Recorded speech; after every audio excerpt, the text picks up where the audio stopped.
going to these college campuses, and they're always good for some viral clip or something. Somebody gets real mad, somebody gets real emotional. It's a whole thing. They go, they're very well researched. The kids show up, they're very, very upset, very angry. Not terribly well researched, but a lot of feelings. And then you watch them go back and forth for a while, and it's the clip. And either you laugh, or you rah-rah, or you get very angry and upset. And it's an exercise that we go through. So yes, and that's kind of what you expect to hear. Yesterday, whatever, I'm doing my thing, and you just hear conversation about Charlie Kirk being on campus at the Utah Valley University to start his tour that he was on. And I go, oh, what's Charlie Kirk up to now? Because Charlie Kirk is this, again, conservative commentator, conservative activist, and a huge name in that space. We were just playing a little while back the podcast that he did with Gavin Newsom when Gavin Newsom had him on.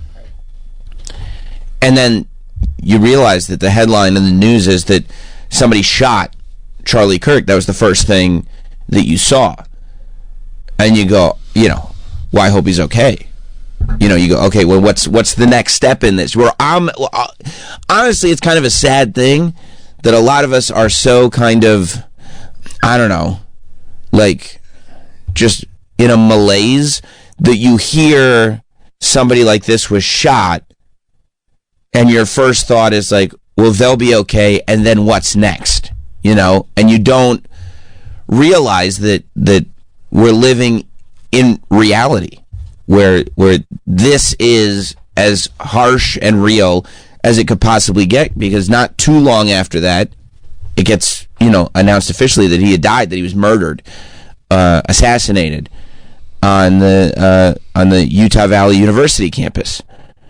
And I don't know, man, there's just this, for me anyway, this moment of like immediate sort of, it's very sobering. It pulls you back down to earth. It puts me in this space of reality where, I don't know, it's unbelievable to me that even upon just hearing that, just reading that headline, that anybody's sort of loyalty to any viewpoint or, this performance that so many put on, this political performance that people put on, still is able to maintain through a headline like that is this young dude, this 31-year-old guy, successful in doing what he does.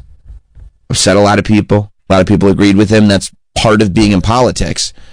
With 2 kids and a wife, is shot and killed, and like, you don't have, well, many do. I did. I think a lot of regular folks did. Maybe people that aren't so like, ankle deep into whatever they're ankle deep into.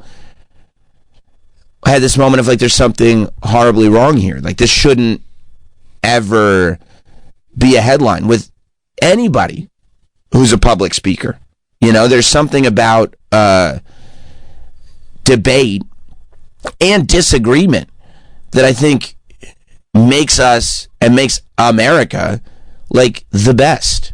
I mean, I remember when I was in college being on campus and the idea that you'd have a controversial speaker, the idea that like Al Sharpton was coming to campus and some people are going to agree with him and this group over here is going to protest it and be really, really mad. Or on the other side, and this is, at this point over 20 years ago, but over here you've got like Ann Coulter's coming on campus and the young conservative group is going to get very excited and agree with it, and this other group of students is going to be horrified by it and really, really mad, and they're going to protest and they're going to argue. But that argument, that idea of, this is making me upset and I'm going to voice my concern, I'm going to voice my objection, that's a good thing. This idea that we all can disagree and scream and shout and be mad, but at a point, it only goes to a certain point. What's your name? The idea that you would ever, go so far as to want to take it so seriously that you're ending a human being's life, or in any way celebrating, justifying, explaining, doing anything other than being dismayed by a person's life being ended is insane to me. I mean, I didn't seek it out, but I was not able to avoid the video of seeing what happened. And you just watch this video and you go, it's horrifying. It's a horrifying, again, sobering thing that makes you go, there's something really wrong. Like there is this disconnect, I think, in a lot of people. And look, this is not, most of us will never consider doing anything like this. Most of us have our feet grounded in reality. Most of us, whether we agree or disagree with each other, understand where that line is. But more and more, and I think that part of it is, how much rhetoric is out there. I think a lot of it is just social media in general, where you do, instead of having like these feelings or viewpoints, with social media surrounding you all the time, you don't know where the cutoff is, and it becomes one's identity. Your whole life is based in these opinions that you probably believe are greater than you, but in all honesty, you're just wrapped up in this sort of cycle that a lot of content providers on the internet, be it through algorithms or however, that's how they make their money. That's how they get you. I mean, you heard years and years and years ago that there were these goals being made by social media companies that were trying to figure out how to keep people on their sites for the longest period of time possible. And that's the way the whole business works. But the idea that it gets to a point where you're online or you're taking in content, however you're taking in content, be it the 24-hour news cycle, be it the algorithm, be it the phone, be it being at your computer all day, every day, and it infects people's brains so much that they completely lose sight of reality, and then take away a guy's life. For what? For what reason? I just think it's so, and I think I was very dismayed watching a lot of coverage of it. I was very dismayed seeing people on the left, trying to sort of justify without justifying, point out the irony, do any of it. I was like, what is that real? What is that really the bigger picture? Is that really what this is about? Is this not a symptom of a greater problem? That's the direction we need to go in right now. And then I flip over, and on the other side of the fence, it's like people trying to collect victory points, saying, well, this side is the crazy side that's doing it to our good side. And it's like, guys, like you gotta stop. You got to stop and realize that, like, this should be the place where we can be passionate about disagreeing, and we can be passionate about whatever our politics are, but also kind of take some kind of pride in the fact that we have a country where we can disagree with each other. I mean, vehemently, but that's the whole foundation of where we're at. I think there's such this bigger issue societally when you get to a point where more and more we can't disagree. Like and that's not just in instances like this. That's also like, okay, well, this person disagrees with me, so let me try to figure out where they work, where they live. Let me see if I can harass their family. Let me see if I can get them fired. Like it all kind of bills and bills and bills and bills. But I don't know, man. I feel like part of the foundation of America is the ability to have completely different viewpoints and opinions, massive, full-throated disagreements with each other, but understand like where it ends. and get to a point where it's like, well, I don't agree with what he agrees with, and he doesn't agree with what I agree with, and that's it. But everything. I mean, we're just in this culture of elevation, elevation, elevation, elevation, and it gets to a point where like this isn't about. It goes beyond, I should say, Charlie Kirk into something so much bigger because you know what, like if we get to a point where people are looking at this and the takeaway is, man, I have some feelings that I'd like to say publicly, but look at what happens to people who say their feelings that are controversial publicly. I better keep my mouth shut on this. That's not what we are. Like that's not what we're supposed to be. Everybody talks about this great experiment of America, and maybe I'm being too, whatever.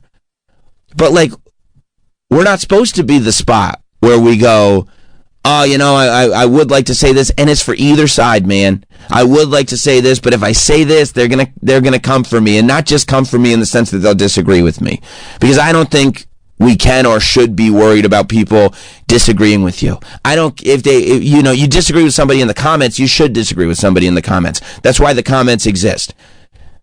But when it goes beyond the comments, when it's like, no, they're going to try to ruin and or end my life if I keep going with this, I better stop. Like, you can't, dude. You can't. And it's a situation where nobody wins and everybody is contributing to this horrible thing, And I mean, I don't know. Like, do you nobody thinks that I'm sitting there looking at things that Charlie Kirk said and said, like, yeah, that's my guy.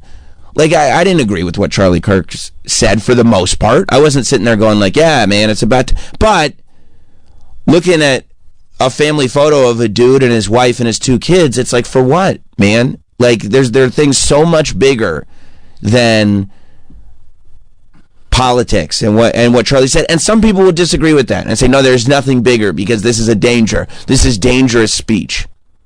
But it's not, man. It's not. And the idea of the fact that we can speak publicly in ways that some would see as dangerous, but is really kind of, even if it's towing the line, it's not quite there. I think that we're supposed to be able to say things that upset people. And it doesn't mean it's nice, it doesn't mean it's polite, but that's what we're supposed to be able to do. And any idea that we couldn't say things that upset people because this could be the consequence is, it's atrocious. So, yeah, for me, it was just, it's very deflating and sad on a human level to kind of watch this play out, and then to see, and I was watching, I was watching all of them. I was watching CNN cover it, and I thought the Speaker of the House, Mike Johnson, did a pretty good job talking about it on I think Caitlin Collins is from CNN, is that? Yeah. I thought he did a good job on her show last night. I thought that some of the other networks were being a little like, we told you the other side's dangerous. And then the other networks are going, I don't know, I think it was his own people that did. And you're like, guys, we're not keeping score right now. Don't use this moment to keep score. Like, let's talk seriously about an overriding issue. It's almost like there's this sort of curtain that everybody's afraid to pull back. This curtain where it's like we're performing political theater on this side of the curtain. And we refuse to pull the curtain back because on the other side of the curtain is where we're all human beings and can just have a human conversation. But there are people that have cemented their feet on the front side of the curtain where it's like we can't break this thing that we've started because we don't know. And maybe it's because they don't remember what it is to just be a person that's not, married into a viewpoint or looking for every opportunity that they can to get a viewpoint out. But it feels like this should be a wake-up call to everyone. And the optimistic side of me says it is a wake-up call to everybody. How could this not be a wake-up call to everybody? And then the more sort of pragmatic side of me goes, it probably won't be. And that's where it gets deflating, where you go, no, it's just part of the news cycle. And I go, I can't live in that space because it's just so depressing.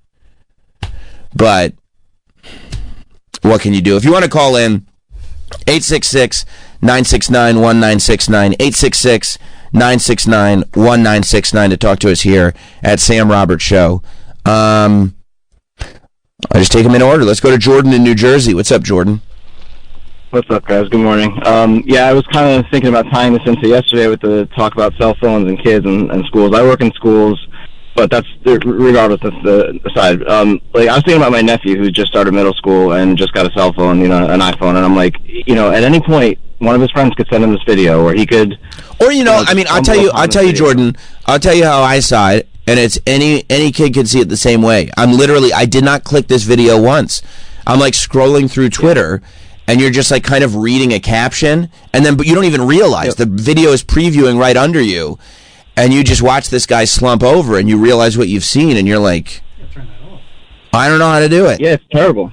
Yeah. And, I'm 38. I know we're around the same age. I have 2 little kids at home. I know they go on my phone sometimes. I let them play games that are, educational and stuff, and I try my best to keep track of that stuff. You're an involved parent. I know that was a part of the conversation yesterday. Like, not everyone's involved. It's not necessarily on the teachers. It does start at home, but my fear is, we grew up. I remember being a freshman in high school, and the announcement about 9/11 happening, and then all of a sudden, for the past 20-something years, we've just seen nonstop footage of the towers getting hit and collapsing, and it's like, it's the same thing. It's not the same thing. Obviously, that was a grand scale, but all these things that are just traumatizing us for a long term and also desensitizing us at the same time.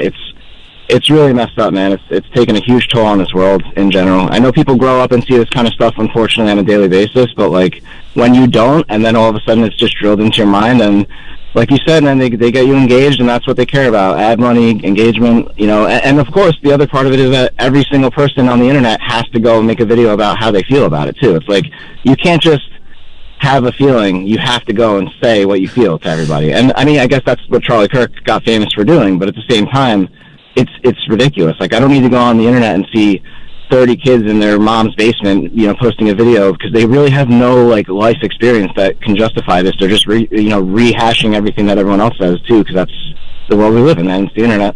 Yeah. Anyway, no, you're day, guys. Thank you, Jordan. Good call. I was one of the comments that I saw that I thought was good was W. Kamau Bell. I don't know if it was on Tweet or Threads, or I don't know what I'm even looking at anymore, but he said, and it just said, some stuff is just fine in the group chat.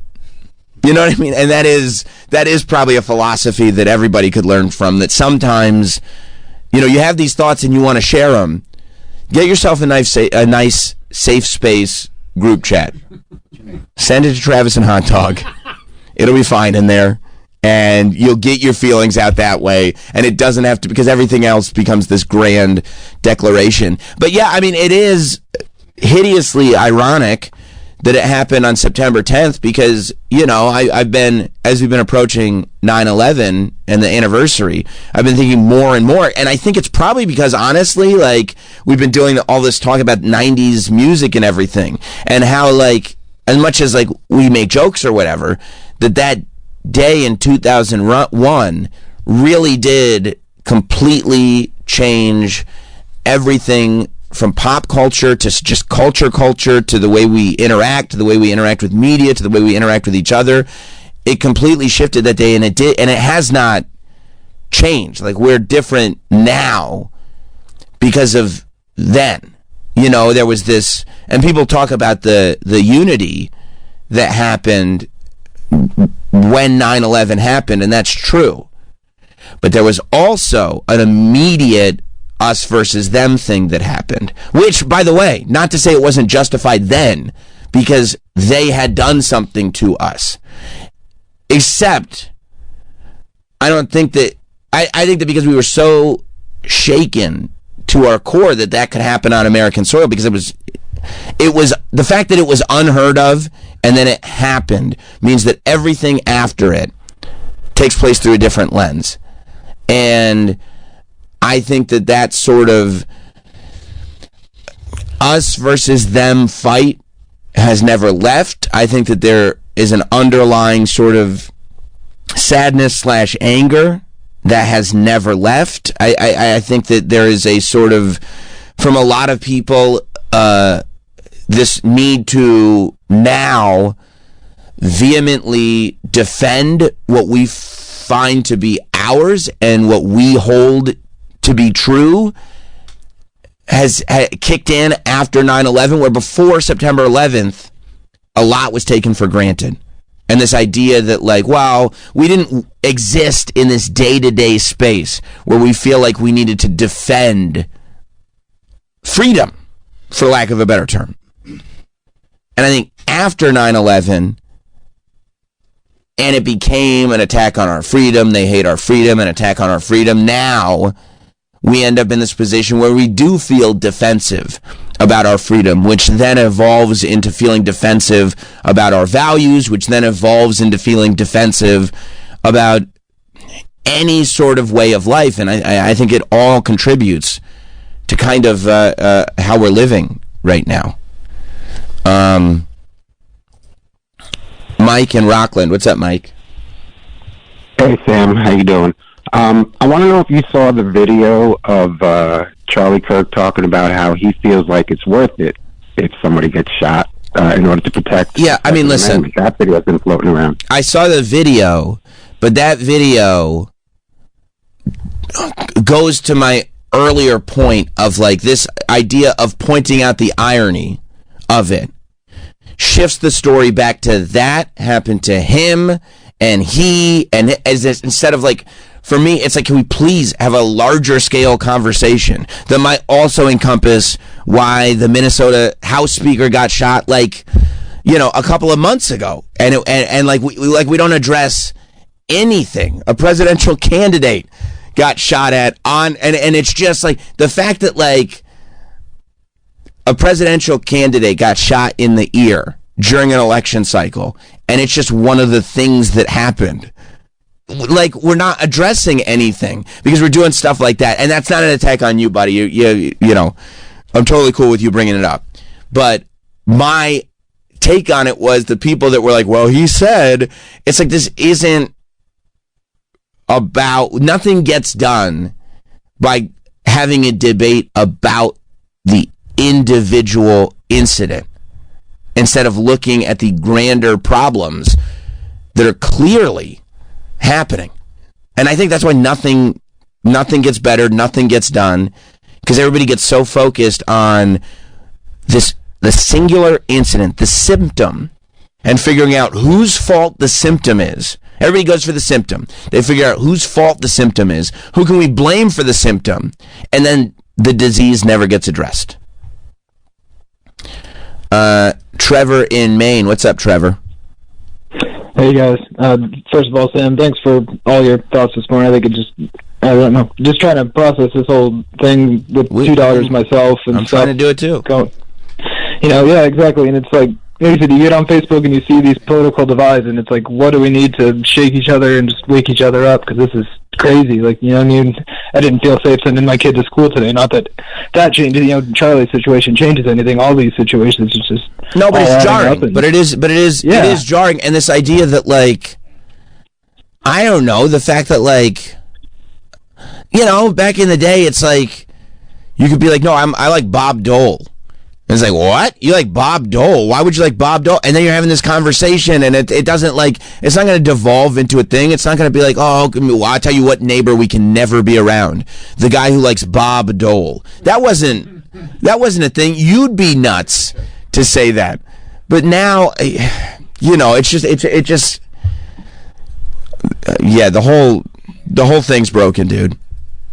No, exactly. Like you said, like, I never remembered my parents ever hanging out with people where politics ever got in the middle of everything, and now all of a sudden, like you said, it's just the center of every conversation, and you can't be friends with somebody if you disagree on anything, and it's just caused such a wide divide in this country at this point, and there's just no sense or logic. Like, you know, people are on one side turning to say, like you said, the Trump situation, that had to be a hoax, and this is a setup, and on the opposite end, just laughing at the situation of somebody dying, and it's like, what are we doing, guys?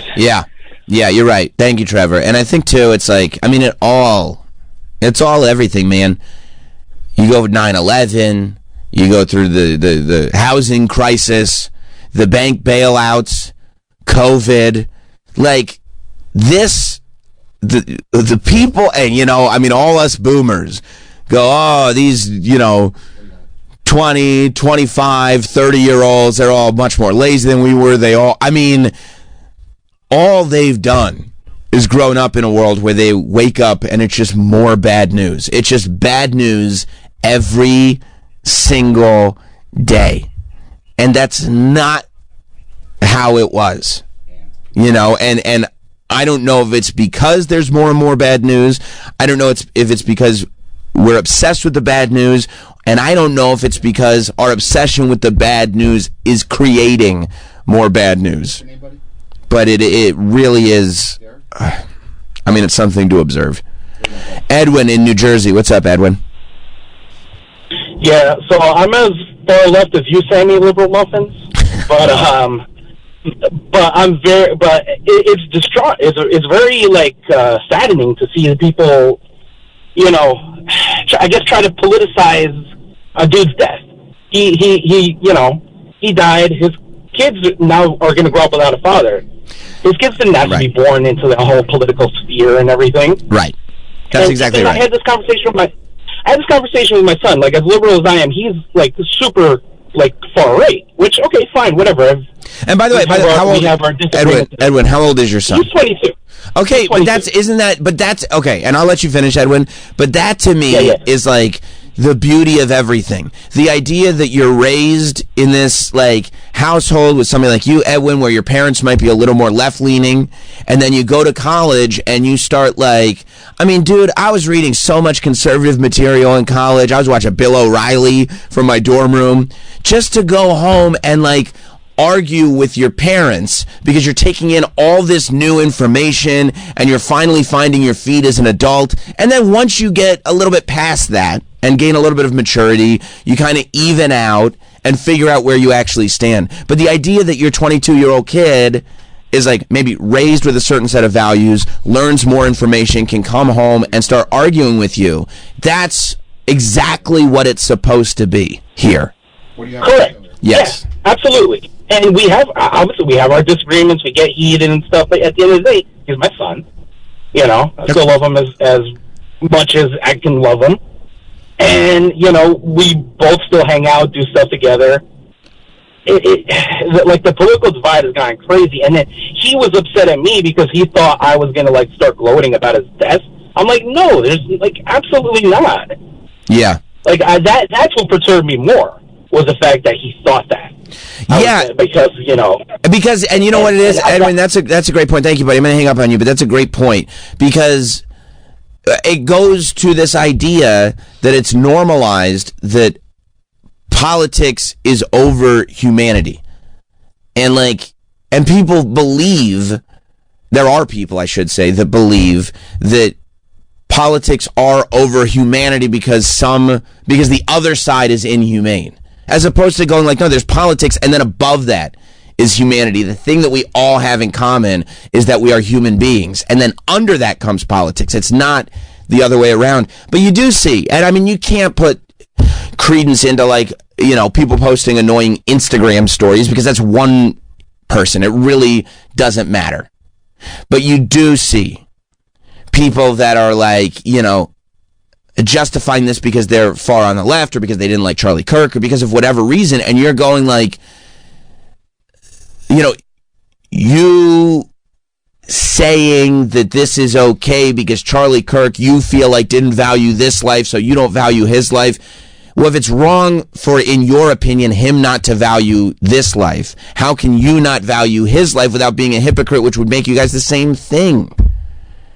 And it's and that's what I mean about putting politics above humanity, which is it's the complete downfall of a civilization. To put your politics over a humanity is the downfall of a civilization, because the civilization, especially ours, where it's based on differing points of view, can exist because we have the commonality of being humans and having humanity. That's the one thing that links us. That's the one thing we all have in common. Like a human centipede. Greg in New Jersey. What's up, Greg? Hey, how's it going, man? So we have to solve this, and we need two sides to solve it. But how do we get two sides when one side just sticks their fingers in their ear whenever they hear gun violence and they don't want to do anything with guns because they love them? Well, I mean, listen, I think that you saying that is also you sticking your fingers in your ears. And Greg, this has nothing to do with, this goes above, again, humanity over politics. It's not about whether I agree with you or not. But going, hey, we can't do this because of them is an issue. Like, and I'm not saying that what you just presented is not also an issue, but you tackling that by saying, well, we can't get anything done because they have their fingers in their ears goes back to us versus them. And I think that the only way to get anything done is to get as many human beings as possible to get above us versus them. Even if you don't agree with quote unquote them, even if you don't like quote unquote them, even if you do truly believe that this is quote unquote their fault, you have to get above it and have you have to get an open conversation. And if somebody else doesn't meet you there, then they don't meet you there. And that's on them. But like, I'm down and I'm ready for you to save the world, Sam. All right, we got it, Greg. We're going to do it. Thank you, buddy. Sam Robert Show. What's your name? Sean in Philly. What's up, Sean? Hey, how you doing, Sam? It's a really sad show today. I appreciate you taking my call. Yeah. I just wanted to tell you that even though I really like the Pulp song "Common People," I don't think that should be in the discussion. The more I think about it, the more I'm just Sean, like, I don't even know if that charted. Sean. Oh, yeah, sorry. Sean, the list is closed. The list is closed, dude. It's closed. We already bracketed. What a sad day. I know. But what a sad day this.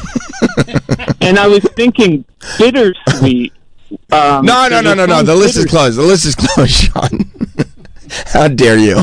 How dare you classlessly try to sneak the list getting opened on a day like today? How dare you? It's really good.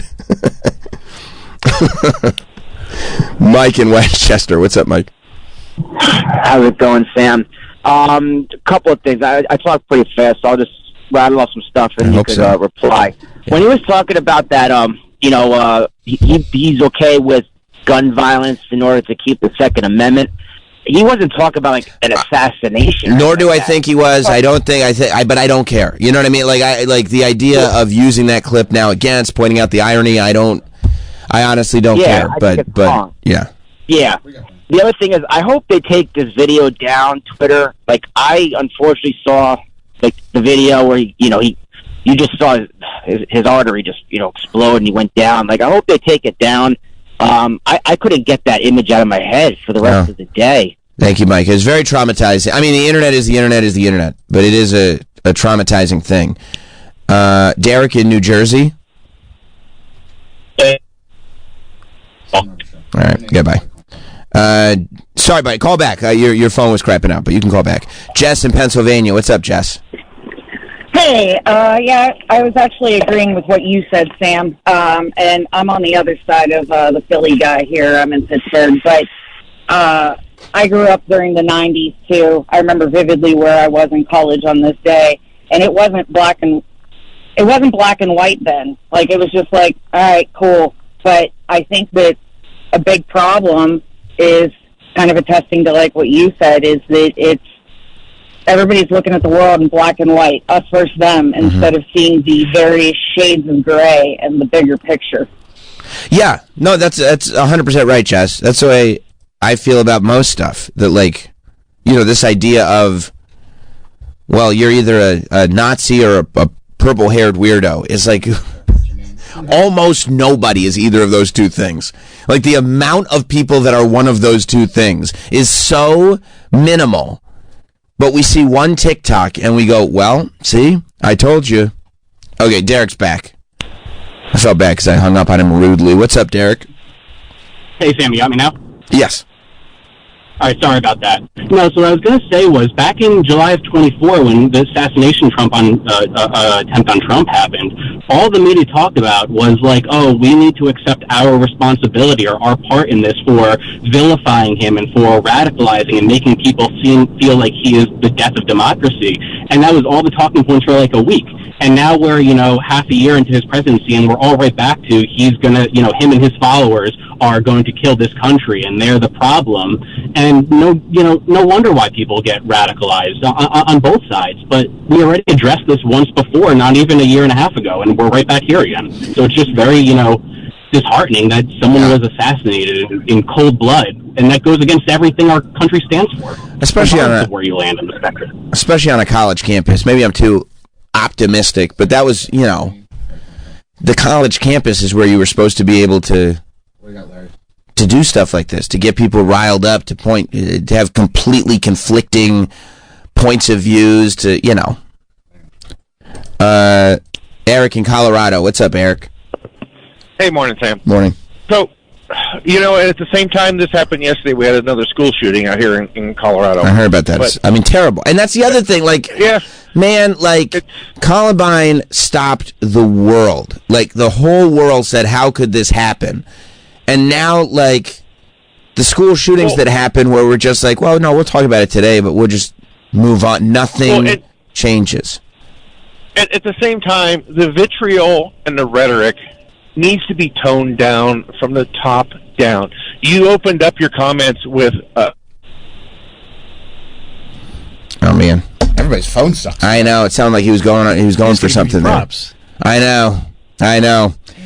Plus, he was a P1. He had been listening since the beginning of the show. He was going to tell me how great I was at the beginning. And it was, too. P1s. Damn it. Eric, call back if you want to compliment me. Let's see. John... And yeah, that's the other thing. So I was watching President Trump's thing, and he was right to post something. It looked strangely, whatever. It was a weird video. What does that look like? What do you mean? I don't know what you're saying. It was just a very digital quality to it. So you see how his head moves and his whatever. I'm not getting into this right now. It's not the time. It's not the time. I'm not getting into this right now. I promise you, I'm not. It was just weird, but interesting. I mean, it's right for him to say something, and it's right for him to show sympathy. But the whole video was about what Charlie Kirk did professionally. The whole video was about Charlie Kirk and what he said politically, and how he's going to be a martyr now. It wasn't about Charlie Kirk as a human being at all. And I was like, can't we just we'll get to just talk about him as a person. You knew him. You knew the guy. If, God forbid, something terrible happened to me, and you guys came on the air and were like, well, now his radio shows will live on forever, I'd be like, I don't want the radio shows to live on forever. I don't want that. Why are you talking about the radio shows? I'm the human. I have a whole life. I don't talk about the radio shows. We would know from your social media. Yeah, I mean, that's all you do. Well, I think that's a good thing, but I don't know. Apparently he had a life, but he doesn't post. Yeah. So we'll just talk about the shows. I think he went on vacation. I don't know. We don't know. Okay, John. All right, so it's my fault. John in Miami. What's up, John? Hey, a couple of things. The last caller, I was watching CBS News at 6:30, so for about 5 minutes they had the news about Charlie Kirk. Then they went to, another story. 3 high school students were critically injured, and they just, 10 seconds and they were past that. Yeah. So from that, I don't think anything's going to change. But the bottom line is hate sells. And when you talked about Bill O'Reilly when you were in high school, I was shocked to hear you even say that name. But he was a big perpetrator of hate by just ramping up things and getting one side against another side. Yes. And now, thank you, John. My belief sorry. Go ahead. Sorry.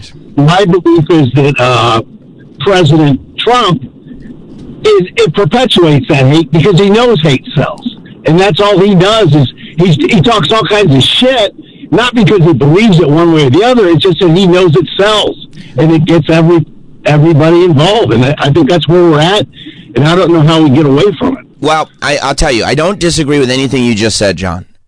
I don't disagree with what you just said, but I do think that it's okay, sometimes you have to understand the facts. There's you can't control. It's that old kind of philosophy of there are many things that happen to you that you can't control, but what you can control is how you react to these things. Hate is always going to sell. Rage mongering is always going to sell.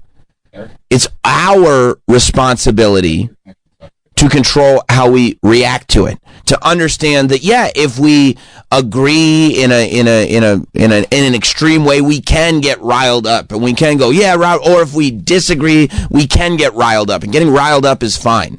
But it's our job as human beings to understand that this is not, when we're watching somebody, there's nothing that person can say that becomes this life or death thing, that it becomes your job to do this or that. Like you can, and that's all we can do. We can control how we react to things.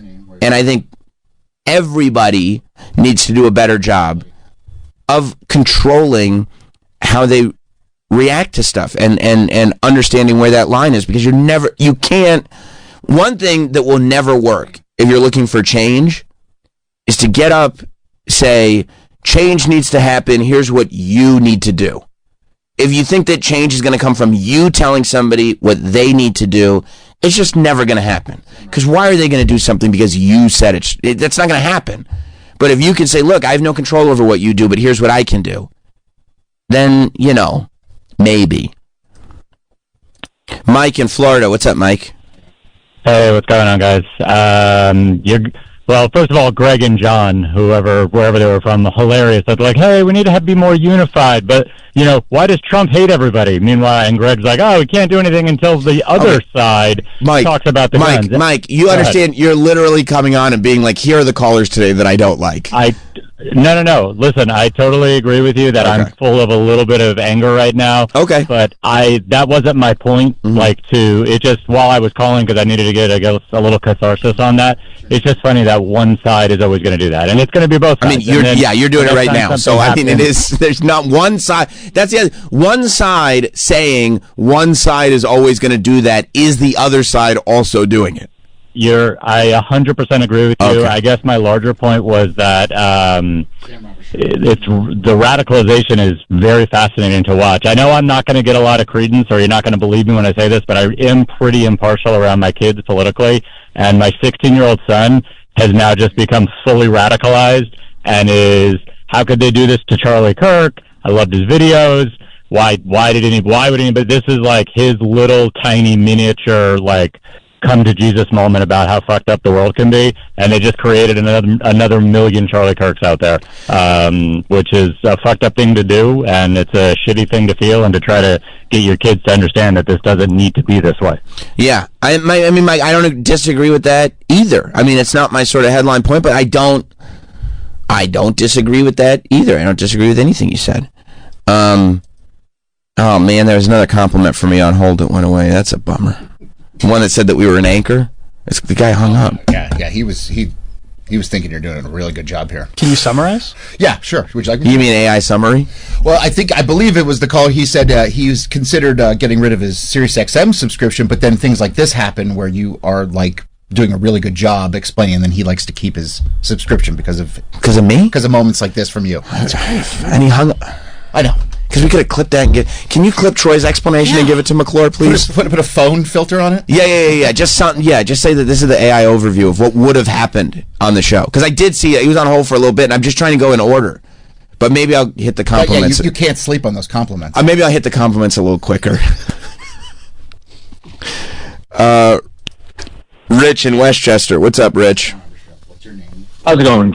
I just wanted to say, I think that one of the markers of how things changed, it was the faction of people that made a hero out of someone that killed an unknown healthcare CEO, whereby all of a sudden you had people out there supporting him and saying, yeah, he deserved it, really forgetting, again, this is a guy who had a wife, he had children at home, he was just getting up and going to work every day, yet somehow he gets killed, and right away it's how hot this guy is, and he's a hero, he didn't do anything wrong.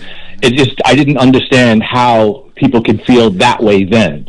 I get it, Rich, and I don't necessarily disagree He is hot, but I don't necessarily disagree with anything that you're saying. I think, though, that in that instance, people used it as a moment to point out another issue that people are all facing, which is what's going on in the healthcare industry. And I think that that is what complicated that instance. Larry in Fort Lauderdale? Good morning, Sammy. Really appreciate what you do, and after you got joking, I feel corny giving you a compliment, but I must do that this morning. No, it's good. The level approach that you're bringing is what's needed. And I do want to ask your opinion. I know you just touched on it, but the first thing I saw when I got up this morning on the internet, from a news standpoint, is that the president and his cronies are blaming the left. So if we're talking about how we get away from this, this isn't going to end, unfortunately.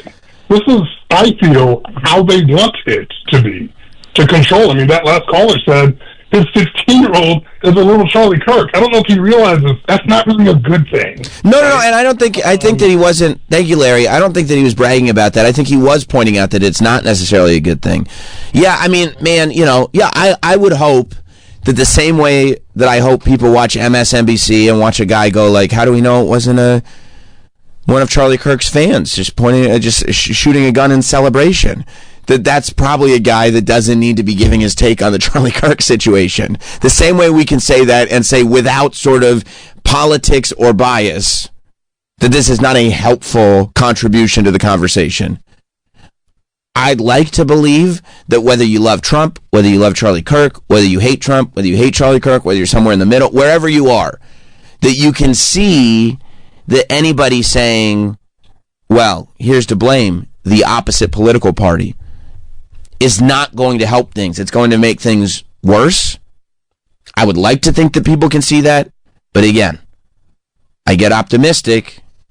If I flip over to being pragmatic, I would say probably not. They probably will not see that is, whether you think it's true or not, it's just the least helpful thing that you can do. I think people are my point of view is the correct point of view, and your point of view is the incorrect point of view, and when people like you that think like you are gone, and there's no more people that think like you, we can finally live in our utopia. I think there are people that think that way, and I think the idea that a utopia is people that all think the exact same way are people that need to research the history of the United States of America. I don't think they want to do that. I know, but there was a whole Revolutionary War that was fought in order to create a place where we no longer all have to think the same way, where we can live in a utopia. We thought in 1776 a utopia would be a place where we all think differently and we all come together with these colliding points of view and we see what comes of it. But I think that you are right. I think that there are groups of people, and I don't personally believe it's the majority of human beings in this country, but they do have a loud voice. I think there are people who think the way that you're describing, Troy, and I think that it's a problem. I don't think these sides want to see the other side. They don't want to say the people that you're describing. Correct. I would. Their point of view is the right one, and I don't even want to hear what you have to say. I think that there are an unfortunate number of people that think that way. Yeah, and that's pragmatic Sam over on the other shoulder. I'm going to go to one other one and then I'll go. Steve in Florida. What's up, Steve? Hey, good morning, guys. Sam, you're actually doing a good job on this morning. I'm not one to normally compliment you, but yeah, I agree. You don't have to throw in the see what I mean about the qualifications? That sounded great. But actually, if you just eliminated the word actually from that sentence, it would have been huge for me. Okay, well, we'll take that out then. Okay, all right. The one thing I did want to say was this: just the way it was done. This is a message. This is a message to everybody who thinks like this guy who got killed to shut up. Because if you don't shut up, this is what's going to happen. That's what this was. Well, it may have been, thank you, Steve, that may have been I don't know, that may have been the intention of the person who did it. I don't think it will have that effect, but it may have been the intention of the person who did it, which, by the way, you know, this was a very deliberate, skilled, intentful person that did this. They said there was somebody on the roof of a building, one shot, sniper rifle from very far away, hit the exact right spot, and got out of there. Now, I was following our FBI leader. I was following his live tweets. And they had a couple of suspects, but unfortunately they let them both go, which again is probably why we don't live tweet these things. But yeah, we do not have the suspect. We don't know who did this, but it doesn't seem like it should be that difficult to find a person just because it's so, there's such a specific profile of who this is. So I'm going to keep checking Patel's live tweets to figure out when we get that. Drew in Florida. What's up, Drew? Hey, you guys got me? Yeah. Yeah, I just I wanted to say, and it's funny, I do have a compliment, but you and actually all three of the comedy shows on 103 have been a kind of a tentpole for me for a while on tough days. And I grew up in New Jersey. Michael, no, I grew up in Verona, so like we watched the towers fall with our eyes from Eagle Rock Reservation. I know friends that work the Pile. I know friends that work triage in Jersey City, and I don't know many people that haven't lost people. So this is always a tough day, and then with kind of all the added things in the news, it just makes it harder. But let me tell you, man, that frickin' caller Sean that tried to open up the list again, man, that made me laugh, and I really, really needed that today. So thank you, and holy shit, Sean, I don't know who you are, man, but that frickin' got me. So. Awesome. Going into work, you guys enjoy. Keep doing what you're doing, please. Thank you, Drew. And thank you, Sean, for your service. Andy in South Carolina. What's up, Andy? Hey, how's it going, Sam? What's up, bud? So no qualifications. I think you're doing a really great job with this topic. Hell yeah. The reason I called is that I feel like there's a massive cultural gap here that, kind of breeds stuff like this. Mm-hmm. And as a culture, I think we just need to rally around and remember that in 2025, we have not allowed the morning mashup to have a Big Seven or a town hall, while Sam Roberts has had multiple. Good can still win out the day. Yeah, and a billboard. I got a billboard. Oh, and a billboard, yeah. Yeah. No, that's a good. That's true. Thank you, Andy. That's a great point. Good still does find a whale. Find a way. Find a whale. That's right. Our next guest. Dan on Long Island. What's up, Dan? Morning, boys. What's up? So I know you're a lefty Letterman, Sammy, but again, I think you're splitting this pretty much down the middle. Okay. So you're doing a great job. One of the things that really needs to happen is everyone does need to go out and touch some grass, like the kids say. I don't know if you remember, but when George W. Bush was, they called him the Antichrist. And nothing happened. I can't really even understand what you're saying. Your phone's breaking up, but if you want to call back, you can. Ray in Georgia. What's up, Ray? Hey, I was going to say, all kidding aside, I know we call up and kind of bust each other's balls and make fun of politics, but with the 24-hour-a-day, news people, we've lost the ability to argue or disagree on anything without a side being taken or. But you know what, Ray? I think that if you look, that was the case for a long time. But I think if you look realistically, the 24-hour news people are trying to compete with the internet. And the internet... Right, it's all about money. Right. That's right. But the internet, thank you, Ray, is far more dug in, like, to one side. The shows on the internet that people, they get really huge are even more dug in. Now it's a little bit different because they don't have the responsibility of being a news program per se. They go, well, I'm a personality and this is my thoughts. But, it's not like the news world outside the 24-hour cycle is better. You know what I mean? The sources that people are getting their news from are generally dug into a side that agrees with them. I mean, we tease Troy all the time. We're joking, but the algorithm will feed you whatever it is that you want to see. So I think that between podcasts and YouTube and the algorithm, there are much bigger problems than the 24-hour news cycle, but that 24-hour news cycle is trying to compete with that, so I think it actually makes it worse. Let's go to Justin on Long Island. What's up, Justin? Hi, Sam. How are you? I love listening to your show. I don't listen all the time, but I try to listen whenever I'm awake at this hour. Good. I want to say that I'm a lifelong Democrat. My parents are Democrats. My grandparents, even my grandfather was a senator for New York. Now, I'm ashamed of what's happening here. Our party is being destroyed by these people they're calling themselves Democrats, but it's not. It's something else. Are you from New Orleans or Long Island? Come on, man. Goddamn, I'm from Florida now, but.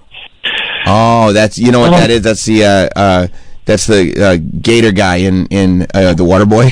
Oh God. Oh God! Oh, I just trying to place it. Just doesn't sound like Long Island to me. I mean, the Long Island is a very distinct. Sounds like Tom. I thought it was James Carville for a second. I did too. Yeah. Incognito. Yeah, Mr. Gasson. Whatever. But what I'm saying, I think we got to the bottom of it. Thank you, Justin. You had a point. He's moving slow. It was moving slow. He sounds like an older man. Okay, that's fine. I mean, maybe he's not built for this. Steve in New Jersey. What's up, Steve? I thought we were being compassionate. We are, but I'm being compassionate to everybody else. That's not compassionate, Sam. Okay, but guess what? Hang on, Steve, because I'll get you too. But guess what I said? I said you can't focus on the individual. You have to focus on the greater thing. The greater thing is like the listener experience. And that was being... But he loved the show. He's been a listener for a long time. I love him too, and sometimes the listener wants to slow it down for a minute. Okay, but he'll take Libby's call and she'll spin in circles for an hour. I'm flirting with her. I'm flirting with her. You're hollering? A little. Sorry, Steve in New Jersey. What's up? It's okay. I just wanted to thank you for this morning. What you're saying is on point. I really think that we need to stop villainizing the left or the right, and we just need to look at this as humans and see it for what it is. It's somebody who lost their life. He's no longer going to be there for his wife or his kids. I mean, that's the way we have to look at this. It just disgusts me with the way the world is, and people are celebrating this, and it needs to stop. People just need to just think like humans for once and just and see it for what it really is. Yeah, I think that's right. Thank you, buddy. I think that's right. Let's go to Brian in Oregon. What's up, Brian? Hey, good morning, guys. This is my first time listening to your show. I'm usually listening to a channel 3 down from you. But anyway, I think this really goes back Andy all the way to the late 80s and the elimination of the fairness doctrine. I mean, there was never all this vitriol and hate between each other until really Rush Limbaugh. And I worked in radio for a little bit in the early 90s, and that's when I first heard him. But I think it all starts there, and it's just a culmination today, since the internet come on and piled on top of it. I really don't think that there's any way back from this. I think we're past the tipping point. I don't think we're going to get better. I think it's only going to get worse. Well, it's possible. It's very possible. I mean, it's hard to... No, I think we're going to get better. It's still good. It's tough, man. It's very tough. Austin in Texas. What's up, Austin? Hey, what's going on, Sammy Touchgrass? What's up, dude? Hey, yeah, man, I just, I was just kind of looking at it, and I think that, obviously there's been a lot of callers today that have kind of made this point for me, but, I think what you're trying to say is more like, hey, this is an us problem. I think a lot of people are calling, they're saying, hey, well, this guy's on the right, he deserved it, or you can understand it, or this guy's on the left, and it's like, 24-hour news, the internet, podcast, whatever you want to blame, the problem is that they have a consumer base, and we're the consumer base, and they're meeting what we're asking for. And the problem is we're a broken culture. We're a broken people who are basically trying to use that stuff as an opiate to calm us down in this situation. So instead of thinking about it and thinking about ourselves, we start grasping for, hey, man, I got to go find that content, or I got to go make that point that agrees with me so I can get into my safe space and not deal with these terrible things that are going on in my own life. Or yeah, I think that's right. Making me unhappy. I think that's a good point, Austin. Thank you, buddy. I think that's 100% right. And it goes back to the point that Troy made as well, where it's like you're just looking for that thing that says that you're right. When in reality, like, I don't just think this, I think all problems are an us problem. I mean, that's kind of just my philosophy on problems in general. When there is a problem that is in front of me, you know, there are two ways to tackle any problem. Whether it could be a political problem, it could be a family problem, it could be a work problem, it could be a social problem, any kind of problem. There's two things that you can do. One is to say, whose fault is this? And like somehow you feel better just being able to blame somebody else. The other is to accept the reality of the situation and then go, what can I do in the position that I'm in to try to make things better in any way? How can I add to solving the problem, even in a minuscule way, as opposed to just finding somebody to blame and then maybe I'll feel better by just yelling about somebody else. And for me, I'm try to stay in the place of problem solving as opposed to embracing problems, which some people do. And I mean, that's how I do everything. Like I don't want excuses. I don't want anything. It's like, how can we begin to solve the problem that's in front of me or us or whatever it is? And I think that applies to, if the headphones don't work here, I think that it applies to the greater political spectrum. It's just everything. It's not like, well, headphones don't work because this guy. It's like, okay, but enough. It's like yesterday. There's a wire in front of me. A lot of hosts would go, well, this is just going to be a problem and it's someone else's fault. I plug the wire into a different microphone.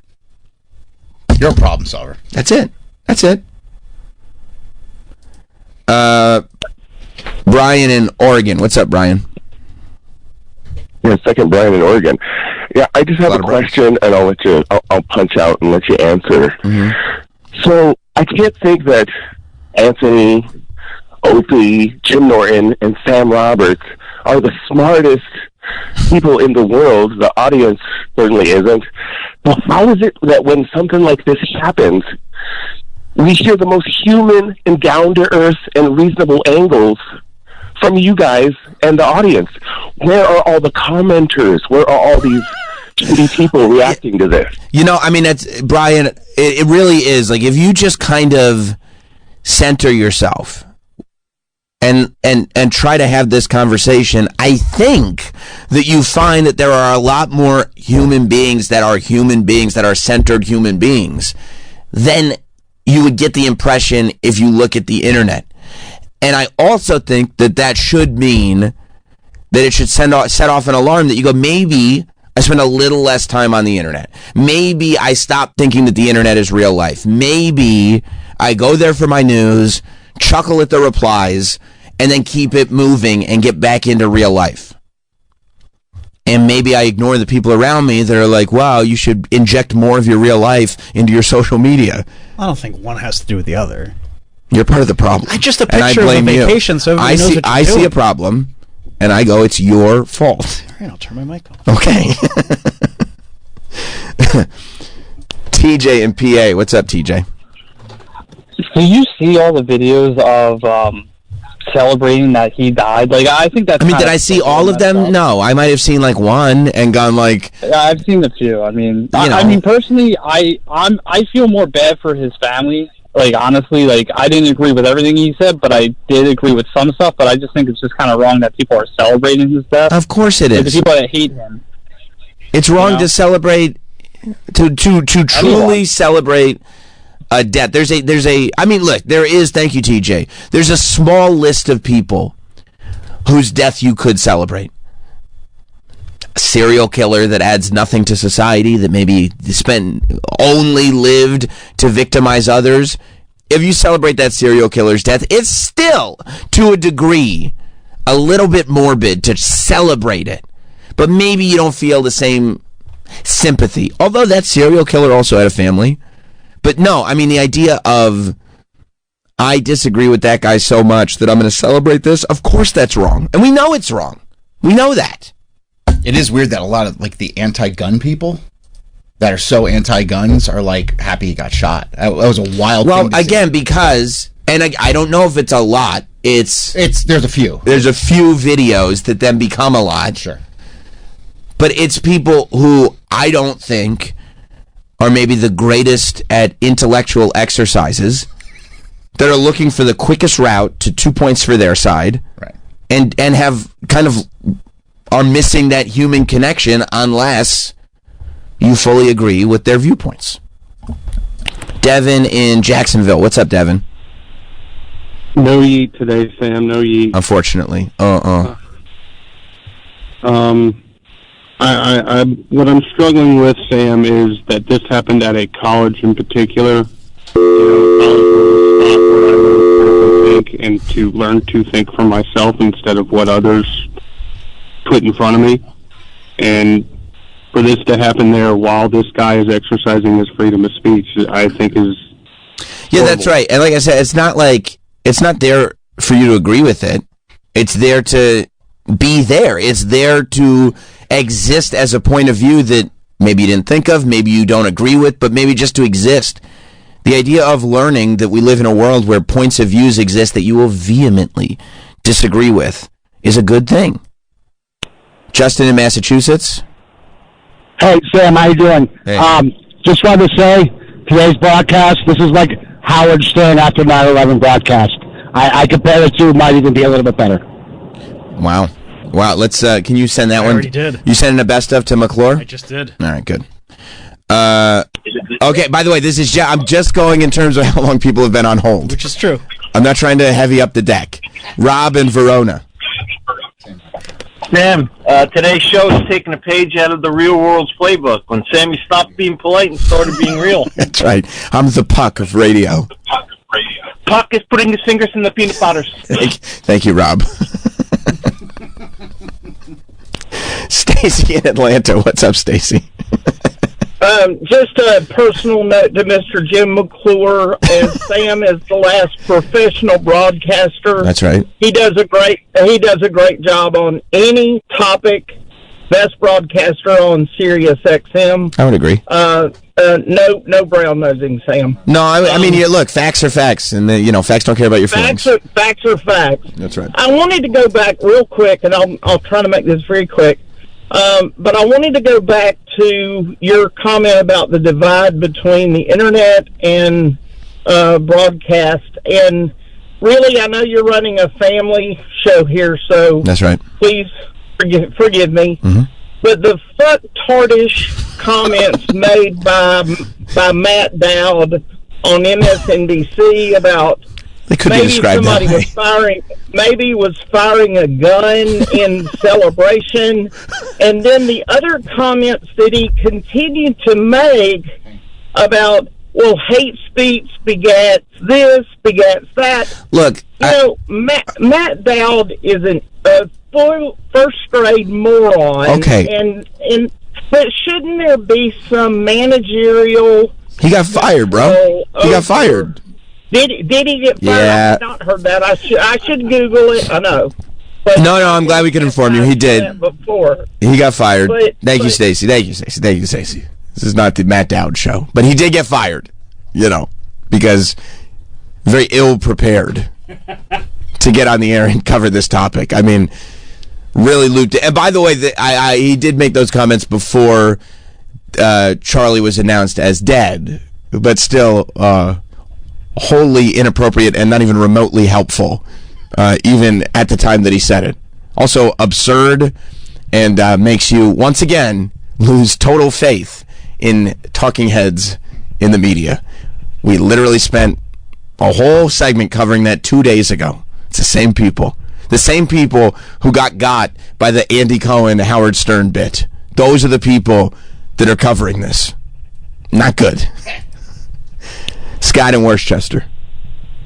Hey, what's up, Sam? I gotta say, I really didn't think you had it in you. I've been listening since. Why? AJ Poopy Shits. I mean, look at your way back history. AJ Poopy Shits. And why are you talking about 20 years ago? Why are we talking about that stuff? Well, that's what I'm saying. So take the qualifying compliments as a win.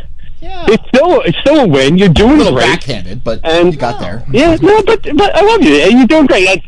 But even the way your voice, like the octaves in your voice, but I love you. Like that, the octaves going up like that. I'm like, well, that doesn't make me feel good at all. Like that, I've wrestled. Love the show. Like I've wrestled you. I've wrestled you to the ground to get a compliment. That's what it feels like. You should take growth as a compliment. Oh, it's a compliment. So take it. Oh my God, it's and listen, so hot. if for all the people that are having problems today, I have this little mantra. I just say 2 words: Serenity now.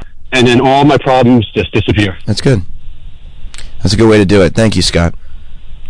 I appreciate that. Jonathan in Connecticut. What's up, Jonathan? Hold on, guys. Hey, so, obviously, I opened my Facebook today, and it's full of hot takes. Oh, good. Oh, good. Yeah, I love hot takes. Even it's ironic I'm calling in for a hot take. But regardless of left or right, who you are, I feel like people who have to post their opinions tend to skew on the dumber side. Like, I've never met a successful person and who's saying put together intellectually, like, pretty smart guy, and going on their Facebook and they have hot takes. It's always like the guys who failed English have about a hot take a day. Yeah, so that's like right. Regardless of left or right. Yeah, I think that's right, Jonathan. Thank you. Like the idea that you'd go he was busy last night. Was he doing a lot of tweeting? A lot of retweeting. HD? The idea that you go, a very complicated thing happened that a lot of people have complicated feelings on. Is there a spot that'll stop me at 140 characters? That would be the perfect spot to do this. Is a little, like, you know what I mean? If you want to take some time, do some research, write a paper, cool. But if you're like, I can summarize this in a sentence and a half. And also put an animated GIF to describe how I feel. Yeah. But the replies have been something, so, hopefully I'll get a HD retweet or something on this whole segment. No, I'm not doing that. They keep trying to get me to plug the news channels. You know what I think you should do? Keep listening to this channel. All right, we're gonna take a break. We're gonna get to some other stuff on the show this morning, but yeah, that's where we're at. Appreciate the calls and everything. We're gonna take a break. We'll be right back. Stay there. We will be right back with Sam Roberts Show.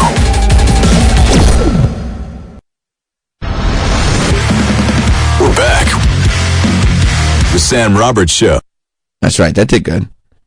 Well, good. So NASA did say that they found life on Mars. Is that what they said? I think it's like little, like, molecular. I think they said they found signs of ancient life. Pyramids. Yes. Obelisks. What are they? Obelisks. What's an obelisk? Obelisks? Smart me up here. What's an obelisk? It looks like a penis coming out of the ground. Is that what where can we find obelisks? I got those at my house. That's right.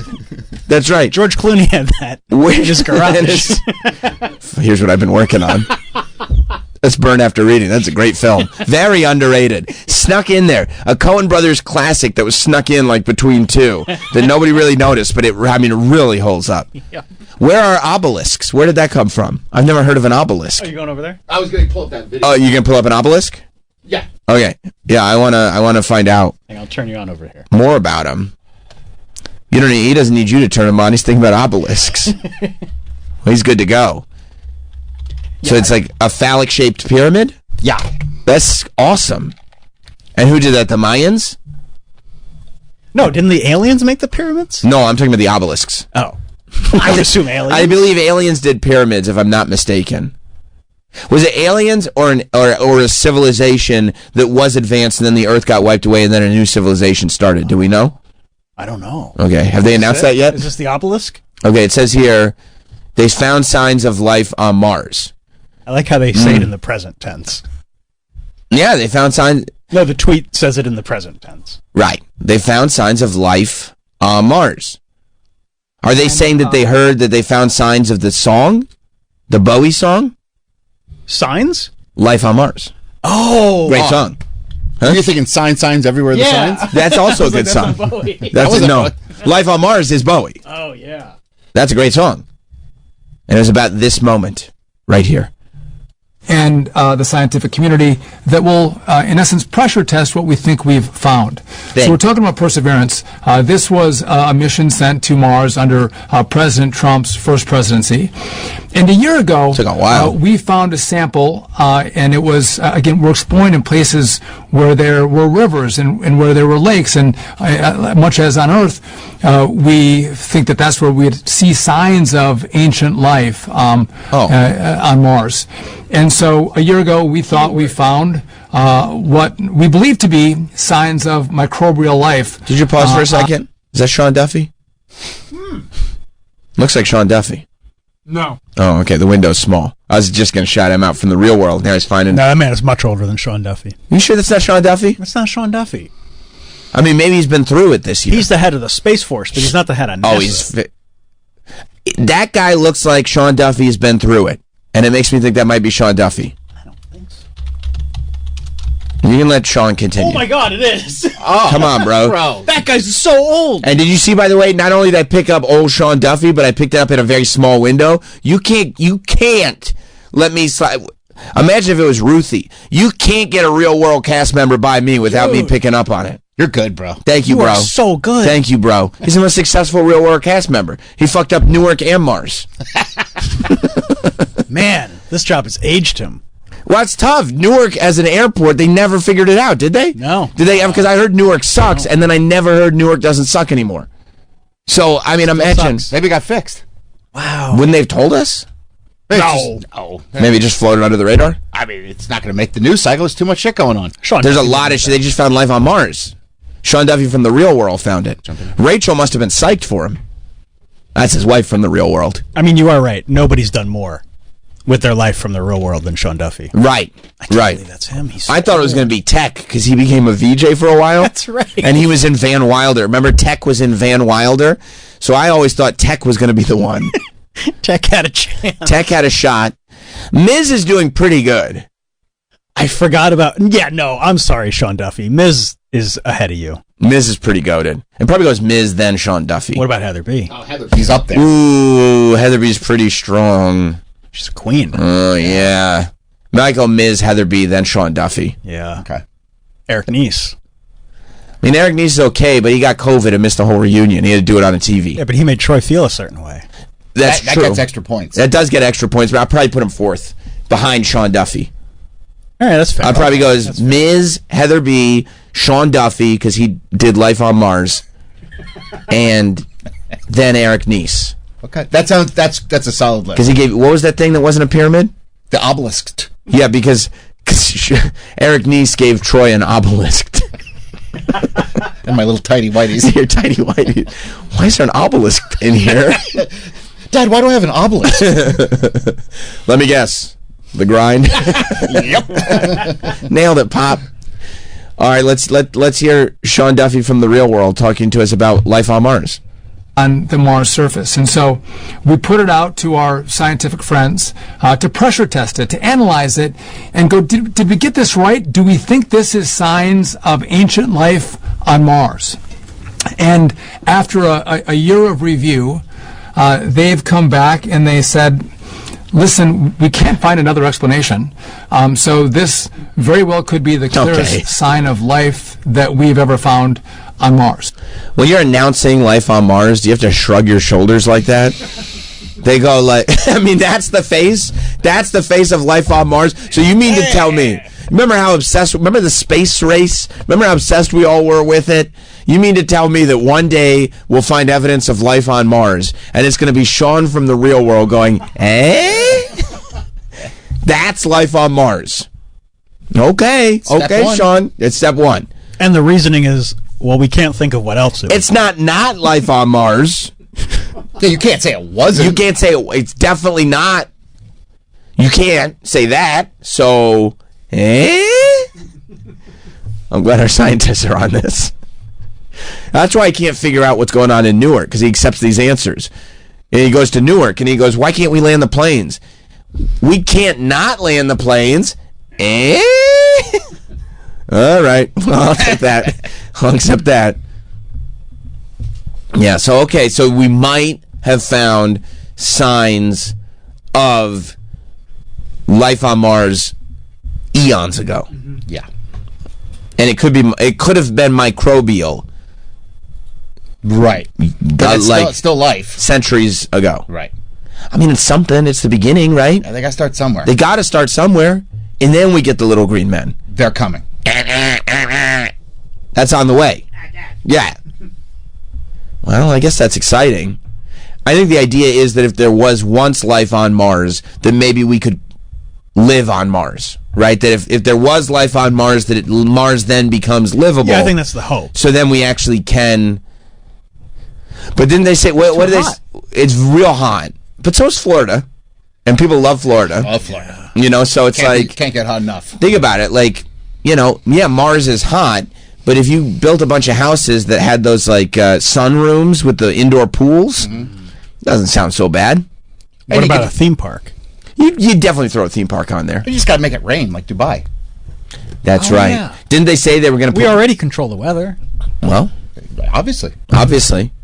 Didn't they say that like they were going to like terrain it or whatever it's called when they put grass all over it? Dubai? No, Mars. Yeah. But they probably do it in Dubai too. I mean, if we're doing it, we're doing it. Yeah. You know, grass is beautiful. Yeah, I think that's the plan. It's like when we blow each other up here on Earth for fighting over dumb shit. Right. Then the elites can get out and have their utopia there. The dumbest and wealthiest will be able to live up there. Correct. I got you. I think that's the plan. Okay. What about us? We're fucked. Right. Oh, shit. Are they going to... But... We're going down with the ship. All right, so then... You know that best of montage of the compliments that I got this morning that you sent to McClure? Yeah. Troy, can you make sure that you send that to the elites too? Yeah. That way, hopefully, it's like, oh, we should have a show. If they're like, we need an excellent broadcaster. Right, we need to have a show. We'll at least put your name in the hat. I'd like to at least be considered for a show. Who do we send it to, Sean? Probably Sean Duffy from The Real World. You should send him all the compliments, though, that you've been giving him over the years. Yeah, and let him know. Like you're a big fan. I'm a big fan. Like, OG fan. I put him top 3 Real World graduates. I'm sure the Miz can help you. Miz must know Sean Duffy. Yeah. There's probably some kind of club that they all go to. They have a group text. Yeah, they have to. Yeah, that and like there were a lot of seasons of The Real World, so to be number 3, that's huge. Good. Yeah. That's massive. Yeah. And the only reason he's number 3, by the way, Heather is because B. we have a personal connection with Heather B. Well, and she's great. Yeah. You know, so yeah, all right. So we have maybe life on Mars a very long time ago. Maybe. Your guess is as good as mine. We don't not have life on Mars. That should be the headline. Did you by any chance see they were shooting missiles at UFOs? Did you see that by any chance? No, I missed that. So they get them? No, it just ricocheted off. Damn. So they're still up there. Yeah. So these little green men are tricky. Well, yeah. Well, we didn't realize they had missile-proof ships. They'll get you. Oh, man. I was worried that was missile-proof. Well, I guess she was born at night, but not last night. Okay, saw our missiles coming. They were shooting missiles at UFOs? Yeah. This video just came out this week. Wow. Where were they doing that? Where did this? I guess the sky. It was in the sky. Yeah, so that's the answer to that question. Okay. There's the missile. Off the coast of Yemen. Mm. Never before seen video released Tuesday by a member of Congress appears to show a U.S. military Hellfire missile bouncing off a bright, shiny object that was being tracked off the coast of Yemen in 2024. 2024. Yeah, that was last year. All right, so that's wild, though, right? Yeah, that the UFOs have missile-proof ships. Do we have missile-proof ships? Because it'd be great to grab one of those and kind of back-engineer that, because... Bob Lazar tried to do that. He couldn't figure it out. He couldn't? No. He saw the alien through a window, right? I think so. Yeah. He said that. Little green men. Well, he saw it through the door. He didn't go in, but he saw it, there's the window on the door. He thinks that's what he saw. Yeah. It's weird that they would have windows on the doors to the alien rooms. Like, you'd think they'd just go solid door on that. Well, just in case you don't want to just open the door quick and whack somebody. Yeah. I guess that's a good point. Yeah, like on my front door of my house, I don't want people looking in, so I just go full door, no window. Well, you got a camera. I got that ring cam. That's a good point. And they didn't have ring cams back then. No. They were back engineering UFOs, but they didn't have ring cams. Well, they couldn't figure out the UFOs. Right. So, I mean, forget about a ring cam. Ring cam, you're asking a lot. Yeah. Yeah, you're telling me you got a cell phone app, but you can't back engineer this UFO? I don't think so. They didn't have Wi-Fi then. No. What are you going to hook up to? They're all plugged in. Yeah. They're still like, oh, Mom, don't pick up the phone. I'm online trying to back engineer this UFO. No, Isn't it weird when people have full glass front doors that they keep open? Full glass front doors. Like, meaning that's the whole front door? Like, they've got, the first door is a full glass front door, and then they've got the front door. Right. But they keep the front door open, and the glass door is just, you can see everything that's going on in the house. Well, sometimes you do it on a nice day. I think that's psychotic. And sometimes they put a screen in if it's a nice day. Well, you don't want people just looking at your you have a front window. A lot of people have big front windows. No. He doesn't know how people live outside of Staten Island. I know how people live outside of Staten Island. He grew up in New Jersey, though. Yeah. Think that they have... I just think it's weird. In Staten Island, I'd keep my door shut and locked, too, to be fair. No, like, the door is locked, but, like, it's open. You let the sun come in. The dog sits right at the door, letting the sun beam down on her. We used to do that. We had a door like that, and we used to do that for Dexter. And some people don't live in shitty neighborhoods. It's like it's not a shitty neighborhood thing. It's not a shitty neighborhood thing. It's that... How would you know? I wouldn't want everybody just, like, being able to walk by and look inside my house. Nobody cares about your house. But people have front windows, too, you can look in and see. And you got that nice piece of property. I do. People are looking into the Taft estate. Like, man, see what I'm watching. He's sitting pretty. Isn't that crazy? He's like... wow, NYPD Blue again. He goes like this. Sam, you should post all your intimate family details on social media. I didn't But the say last that. thing I want is a passerby looking in my screen door. I said, like, if Like, you're on what is he- vacation for a day, What's he talking let us about? know about it. I let you know.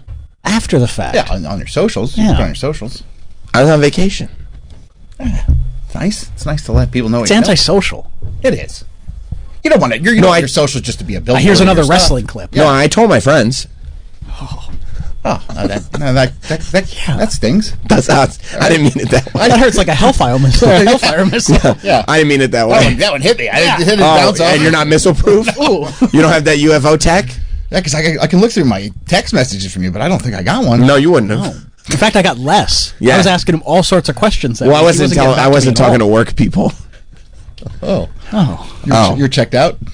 Well, I was trying to enjoy myself, just talking to my friends. Group chat was a lot of just me and Hot Dog going back and forth. Sometimes it gets that way, right? It does. Yeah. Sam has left the chat. Yeah. Sometimes I tap out for a bit, let these guys handle it. I'm busy.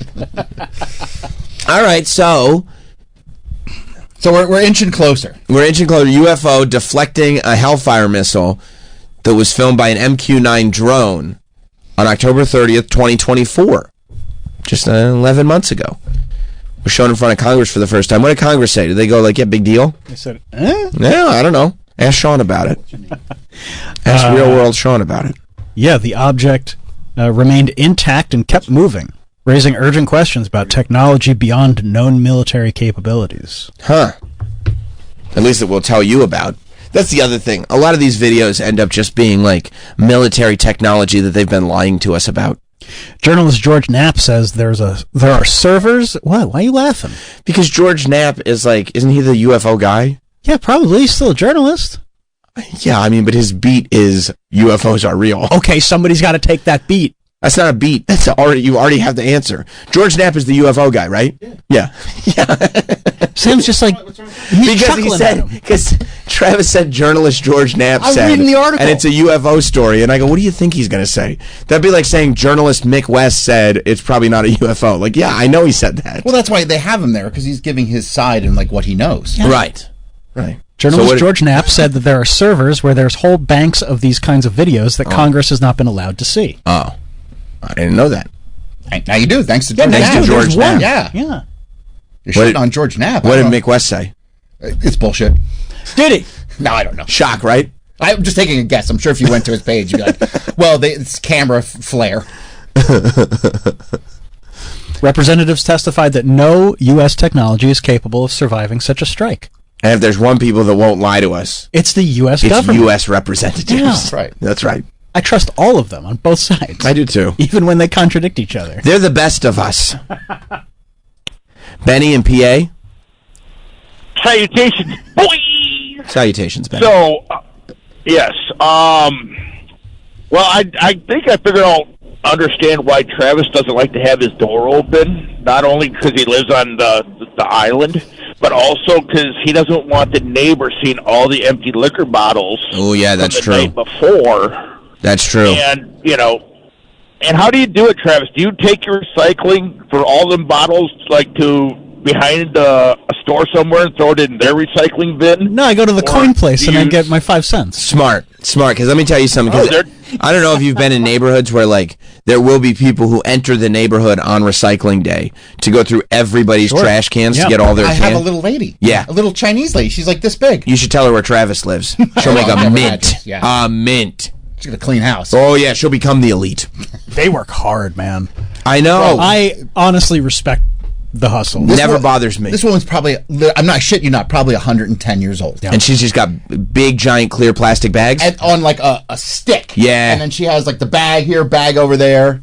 And she'll sneak in, and I've tried to talk to her before, hey, you don't live here? Who said you could come in? And she's just like, you say that to her? Yeah, of course. Don't narc her out, bro. No, I know. She's trying to make a living. She's like, and just kind of says something. I'm like, all right, go ahead. Go ahead. You're harmless. Enjoy yourself. Yeah. You're taking cans. It's a lot of work for a little money. It is. The return is not great. No, but they need. I respect the hustle. Me too. Yeah. You can't knock the hustle. No. Does that mean I can come over and rummage through your recycling? Yeah, as long as you don't come in the house, yes. You saw me on your ring cam. Travis is out there. He's looking through the recycling.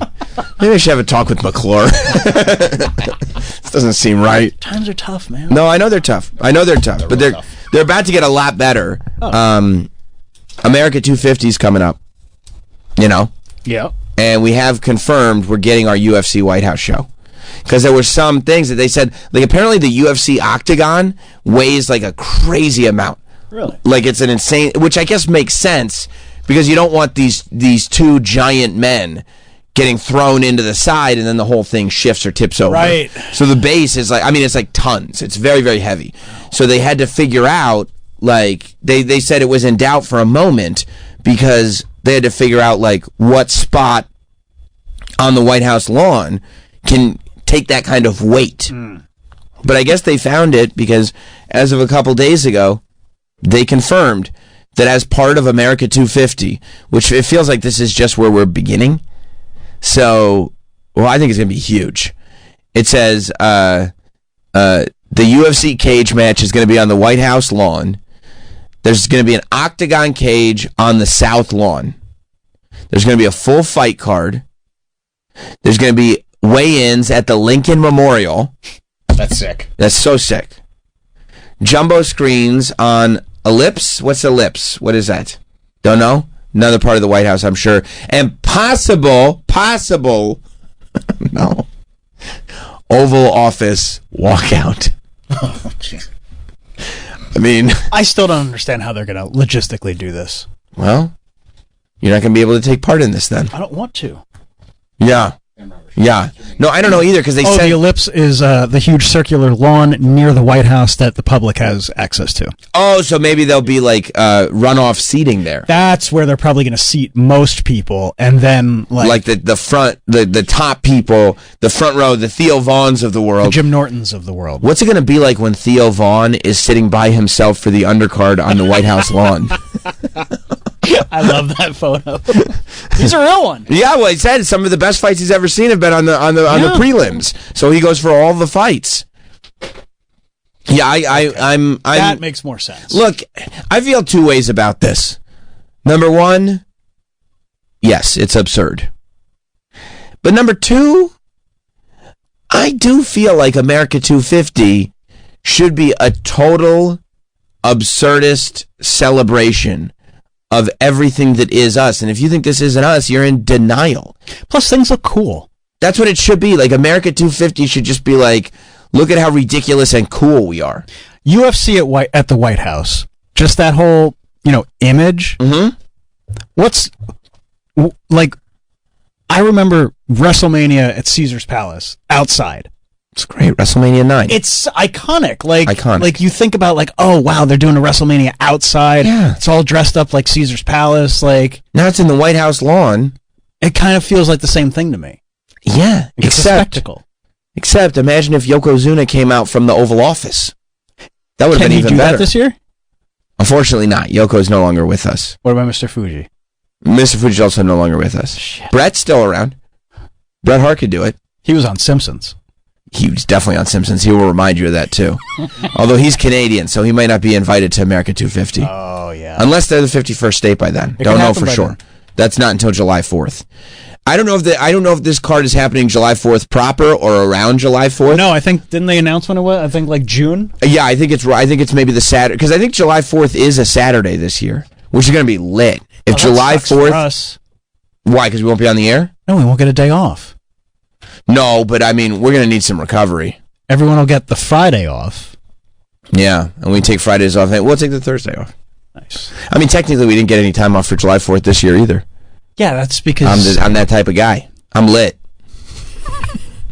So, you remember that? Yeah, yeah. No. How did you feel about it? I don't remember putting my days this next year. Yeah, no, I think the AI overview says July 4th, but I think it was like June 29th or something like that. I think I did read that too.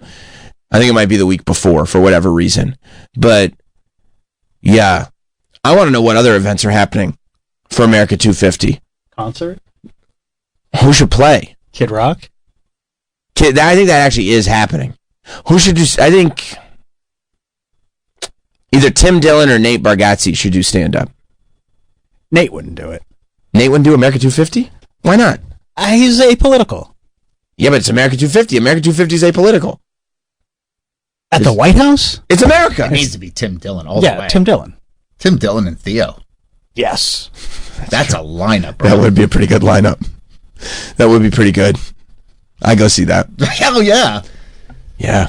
We should probably do the show in Washington, D.C. for America 250. You think they got the budget for it? No. We probably have to That's get a couple train tickets. We probably have to get some tax dollars on that.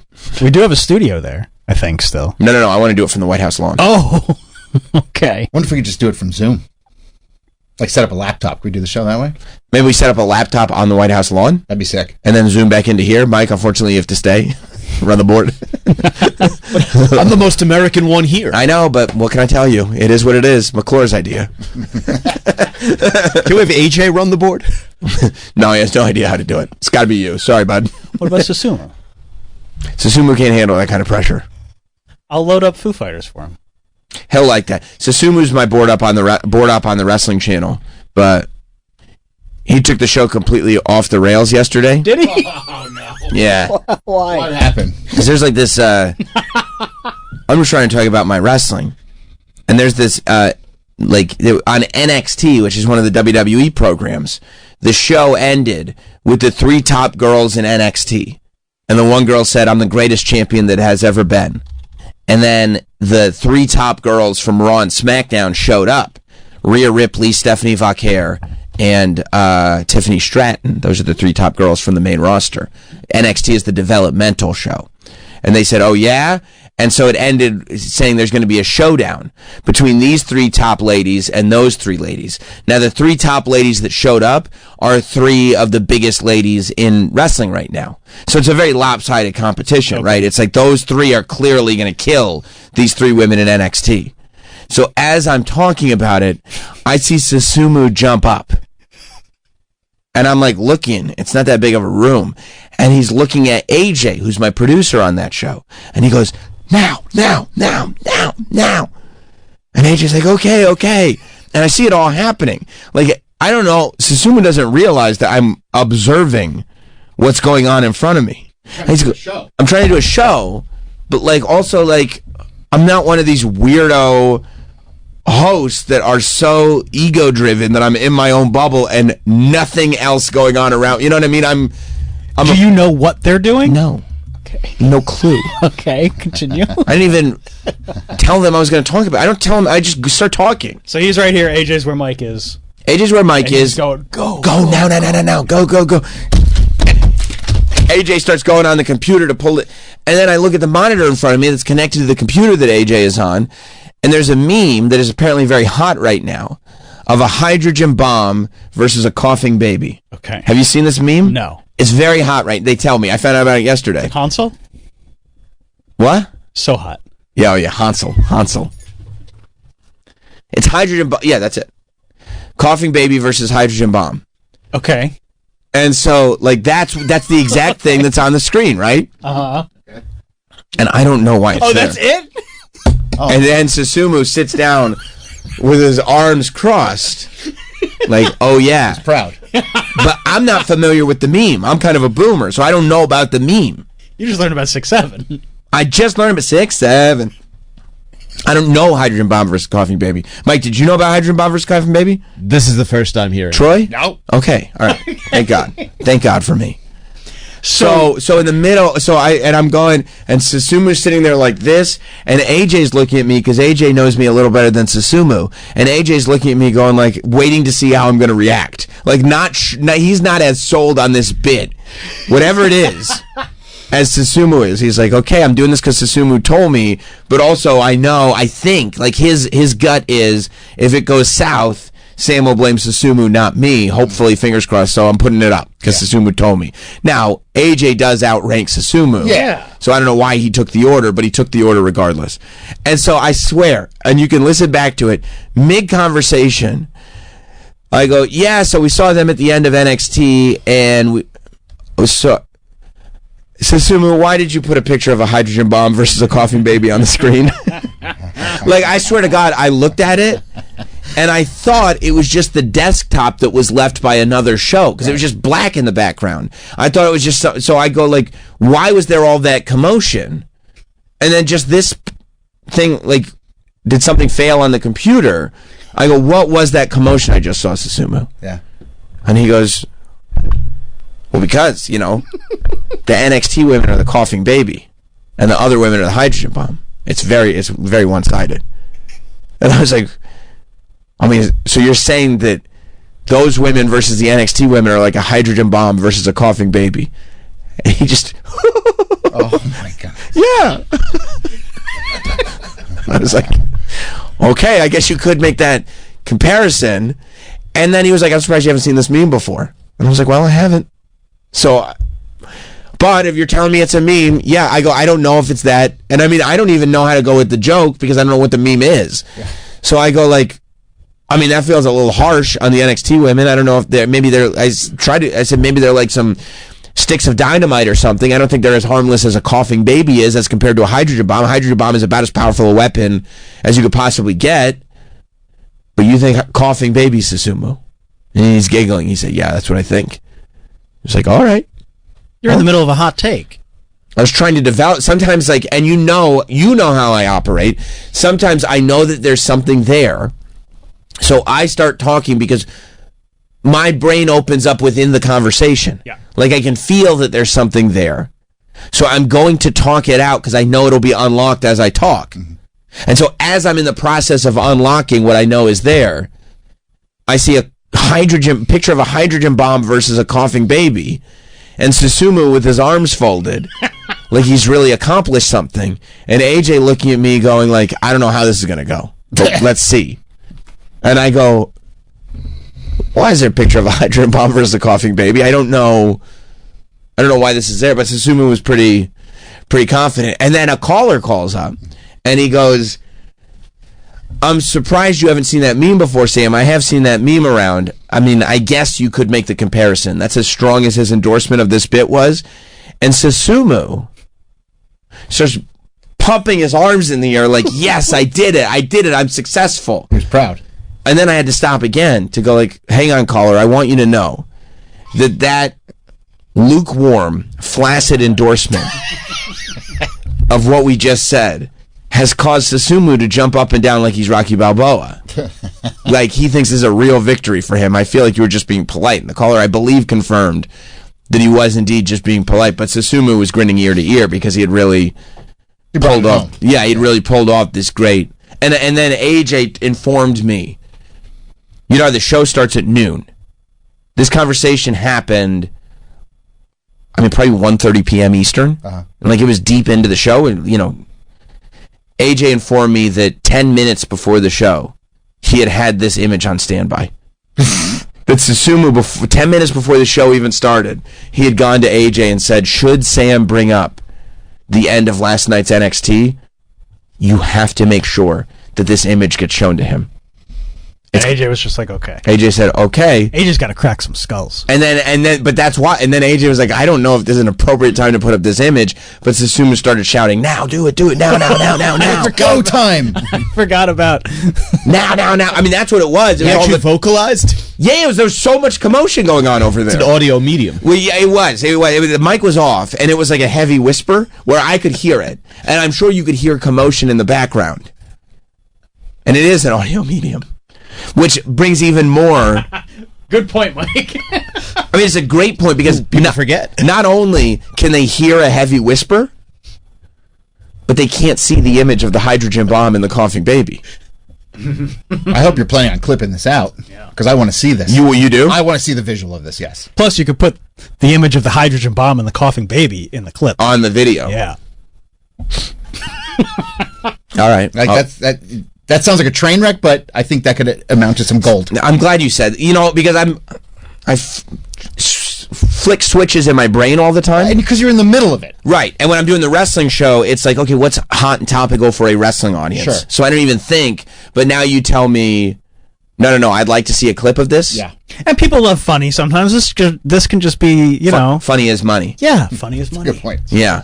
Okay, I'm going to have AJ make a clip of this then. Good. And I'll do that for you guys. Because I want to see it. Yeah. You do? Because the way you explained it's hysterical. Because you guys will also see it in my face, like... Like what? And we'll be able to see Susumu, right?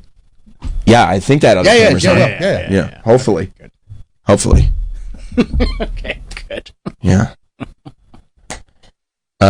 John in Michigan. What's up, John? Samuel, how are you, sir? I'm good. I found out about the hydrogen baby and the coughing bomb, so I'm pretty good.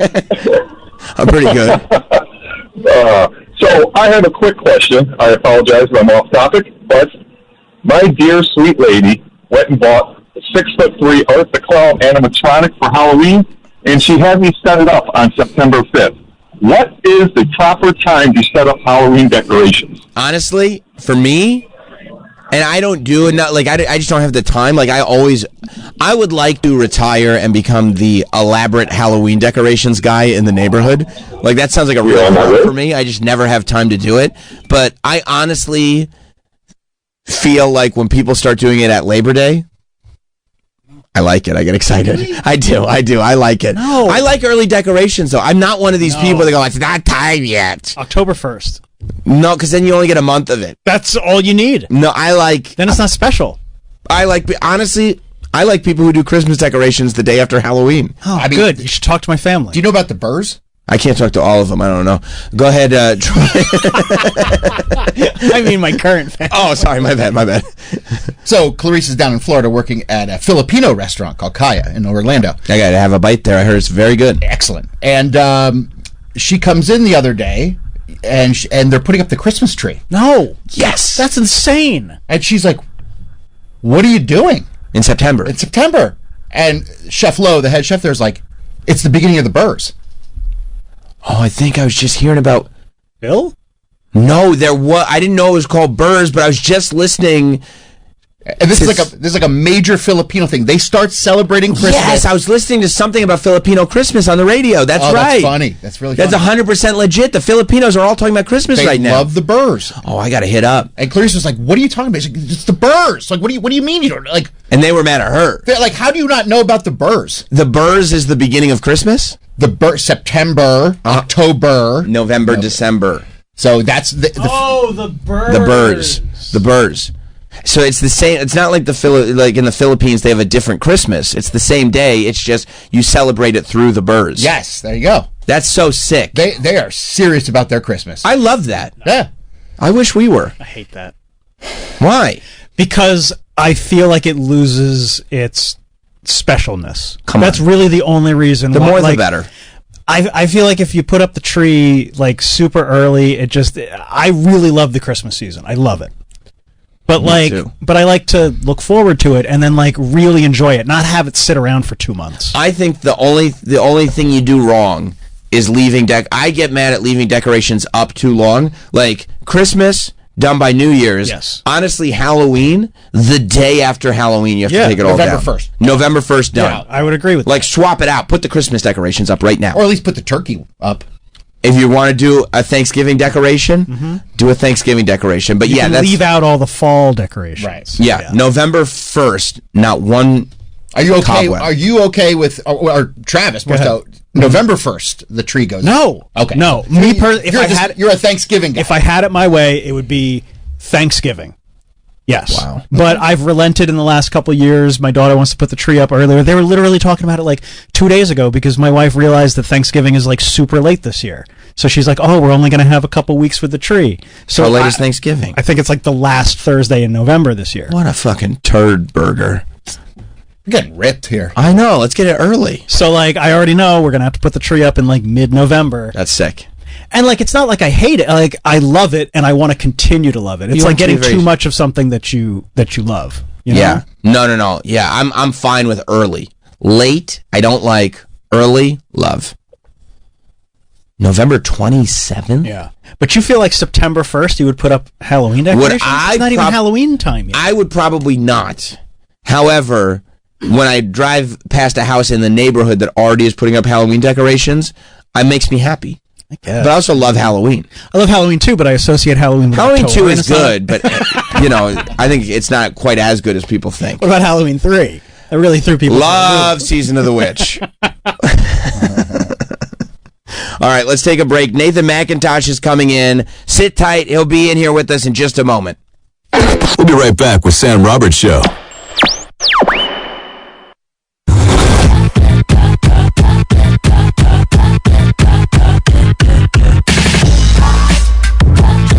We're back. The Sam Roberts Show. Place that I will be. That's so funny that that's the one that gets said. In Campbellton, New Brunswick, Canada, next Friday. Yep. He's featured on the new season of Nateland Presents The Showcase, available on the Nateland YouTube channel. And his latest special, Down with Tech, is available on his YouTube channel, Nathan McIntosh. I can't believe it's called the Awesome Fest. You know what's funny? You just let me know that it's called the Awesome Festival. The Campbellton Awesome Festival. So it's not like it's awesome by Campbellton standards. Yeah, I was gonna say it must be the first thing they've ever done. You know, like at the first festival ever, somebody was like, "This is awesome." I'm assuming this is the first festival they've ever put together in Campbellton. Right. So it is awesome. It's awesome It's that there's pretty awesome. a festival. Yeah, it's pretty awesome. I've been to a lot of parts of the Maritimes, never Campbellton, and I can't wait for the awesomeness. You know, Yeah. I'm honestly shocked already just thinking about it. I think it's gonna be pretty awesome. Awesome. I think so too. I Yeah. really do. Now you're a big pro Canada individual. I mean that's where I'm from. Yeah. Right, What right. is this? Where are we going with this? We're What we got to ask you highly what the- politically charged. Please. Yeah. Yeah, we're gonna I'm have a big Canada individual. Yeah. But so you'd say you're against the 51st state talk. That has to be what we're doing. No. This is bigger than that. Wow. This is bigger than that, okay? Because something that we've been doing for, I want to say the last couple weeks, but I think it's been months now, is we've been constructing a tournament of the best alt-rock one-hit wonders of the 90s. Okay. And part of that exercise was going to the calls. We'd say, this band, this song, blah, blah, blah. And people would call up and say, no, they had more than one hit because of this, because of that, because of this, because of that. And one of the most highly debated groups was the Crash Test Dummies. Yeah. Canadian group. Mm-hmm. Okay? And in this room, we vehemently said this is far and away a one-hit wonder. But every Canadian said, no. They have many, many hits. What are they? Can you tell me what they are again right now? They're a band. Yeah, no, the band, I know that they're a band. Right. Also, I'm just saying what the songs were. Sure. And that's the one you're saying is their song. number one, yeah. But then people started calling up saying, what about the ballad of, this ballad of Peter something or other was a big one that they said. Yeah, well... The Ballad of Peter Pumpkinhead. Right. And so, but this is all to say, as we said, not only are these not hits, but your government, and Nathan, I say that to you too, your government. My government. Mark Carney personally, yeah, what do you do? I don't know if this is some kind of greater psyop. I don't know if this is something done to create an unfounded sense of cultural identity or loyalty. Mm-hmm. But But in Canada, you guys have to play Canadian artists on the radio. Yes. And what it's done is it's made Canadians feel like they've done more to export entertainment than they actually have. Because if you don't leave Canada, you don't realize nobody plays these songs on the radio except for you guys. And the only reason you're doing it is because they're Canadian. Well, a little bit of that. Some of it's good. I mean, the Ballad of Peter Pumpkinhead, we used to do that. That was our Pledge of Allegiance. Okay.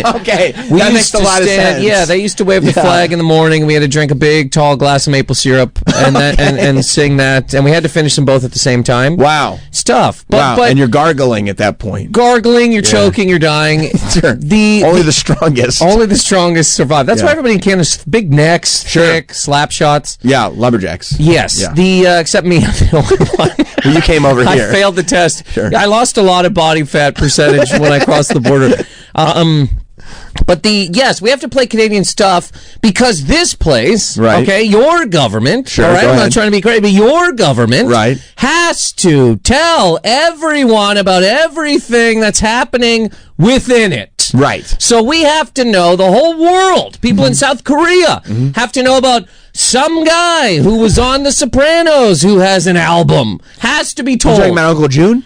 Does he have an album? He does. There you go. He does have an album. Yes. Yeah, Uncle June has an album. Perfect. Well, but I would argue that, and this is also something we clearly discovered, America is the greatest exporter of entertainment in the entire world, and not by a little, by a lot. And not only are we the greatest exporter of entertainment is also our greatest and possibly only export. I would say yes. Well, I wouldn't say yes. I would say entertainment is one. Right. Fast food's another. The country and I'm not saying this is bad. Go ahead. But there were people in Tibet, right, having a calm day with an eggplant, and then America said, no. Turn the music up to 100, burn your eyes directly at your face watching some woman shake her ass or do something while eating fast food. Right. It cannot be worse. The bread is sugar. The meat is nothing. The cheese is a grocery bag that we melted onto the burger that is nothing. Take it. Eat it. Right. Jam it into your face. But you know what happened? Everybody took all that stuff and were like, oh my God, you guys are right. This is great. They also ended up in the hospital and their knees don't work. But they do think it's great. Delicious. It is pretty great. And that's what I mean. We're short-term people. Yes. You know what I mean? This whole place, though, is entertainment in terms all of it. Yeah. Okay. By the way, 35% of music on the radio must be Canadian. Good. That's a crime. And it's shrouding all of you guys. No, it isn't. And it's making you think that you're better than you are. Kim Mitchell is a hero. You think so? Kim Mitchell might as well go for a soda. Should be played every hour on the hour, coast to coast. Does anybody here know anything about Kim Mitchell? Might as well be a soda. First of all, I like all of our names. The Ballad of Peter Pumpkinhead and the song I just said is a very real one. Might as well go for a soda. Might as well go for a soda. Real song. You just don't have a lot going on. It's about instead of going to war, right? Get a pop.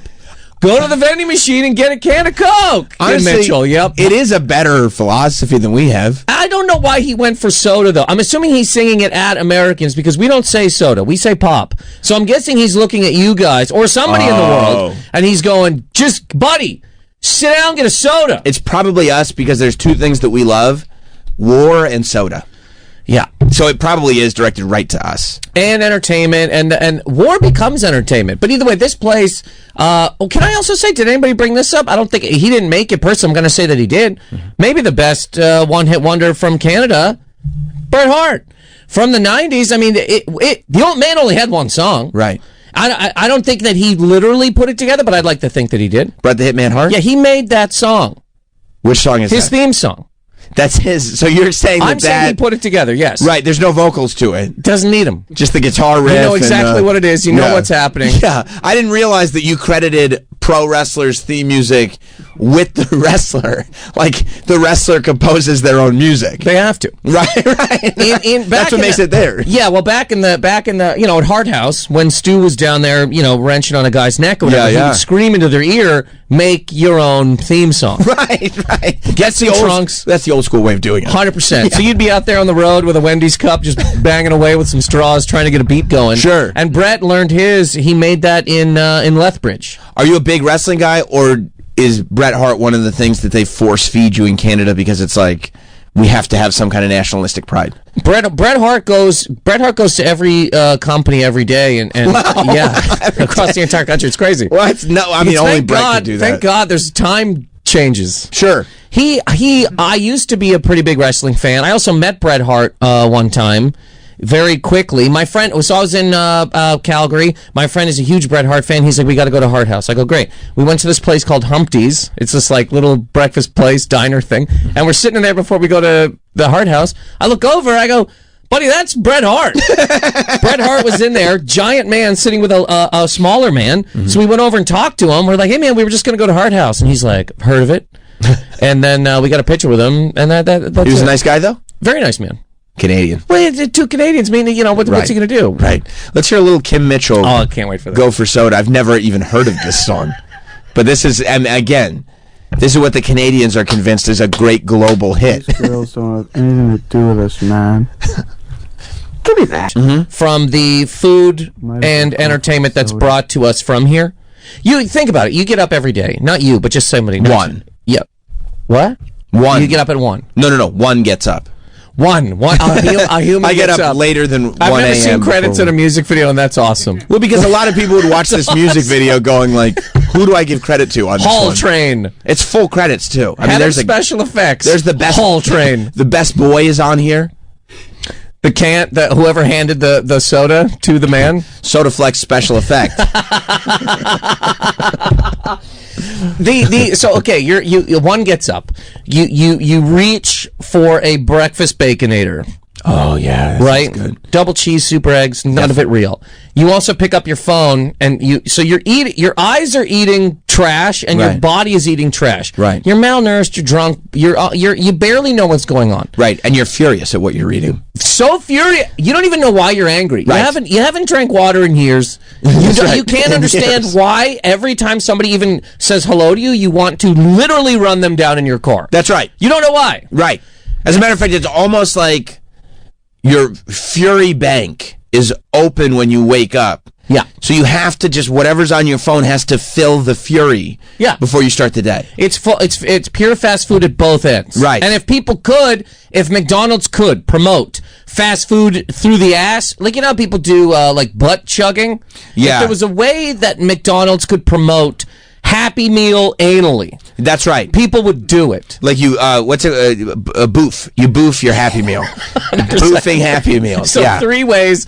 You're broken, you're dead. Mm-hmm. If Canada didn't every once in a while go, hey, guys, seriously, listen to yourselves, then we would constantly just be, covered by this place. I see. So it almost has to be like, we can't do what they've done to themselves. We have to remember we're different. Well, not only that, it's so strong and loud that if we didn't do something, we'd have nothing. We would have nothing. Kim Mitchell will be working at a Canadian Tire. He would have been rotating bolts. Right, boofing Happy Meals. Jamming them directly into his ass. And just shoving phones in his face. Yes. Yeah, and that's how you avoid it. Yes. I see. By the government stepping in and going, guys, please.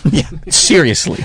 We make stuff here. Right. We have a whole documentary about a great man who's from our place. Coming out soon. Which documentary? John Candy. That's right. And the Degrassi documentary's coming out soon too. Were you a Degrassi fan? Huge. Really? Yeah. See, I was not. Big time. Yeah. Yeah. All of them? New Generation, the whole deal? Mainly just New Generation. Hilarious. Okay. Yeah. I had aged out a little bit, but I didn't let that stop me. When you're in your 20s watching Teen Nick, you're close enough. I've seen like 1 or 2 episodes. I was never really my... It's great.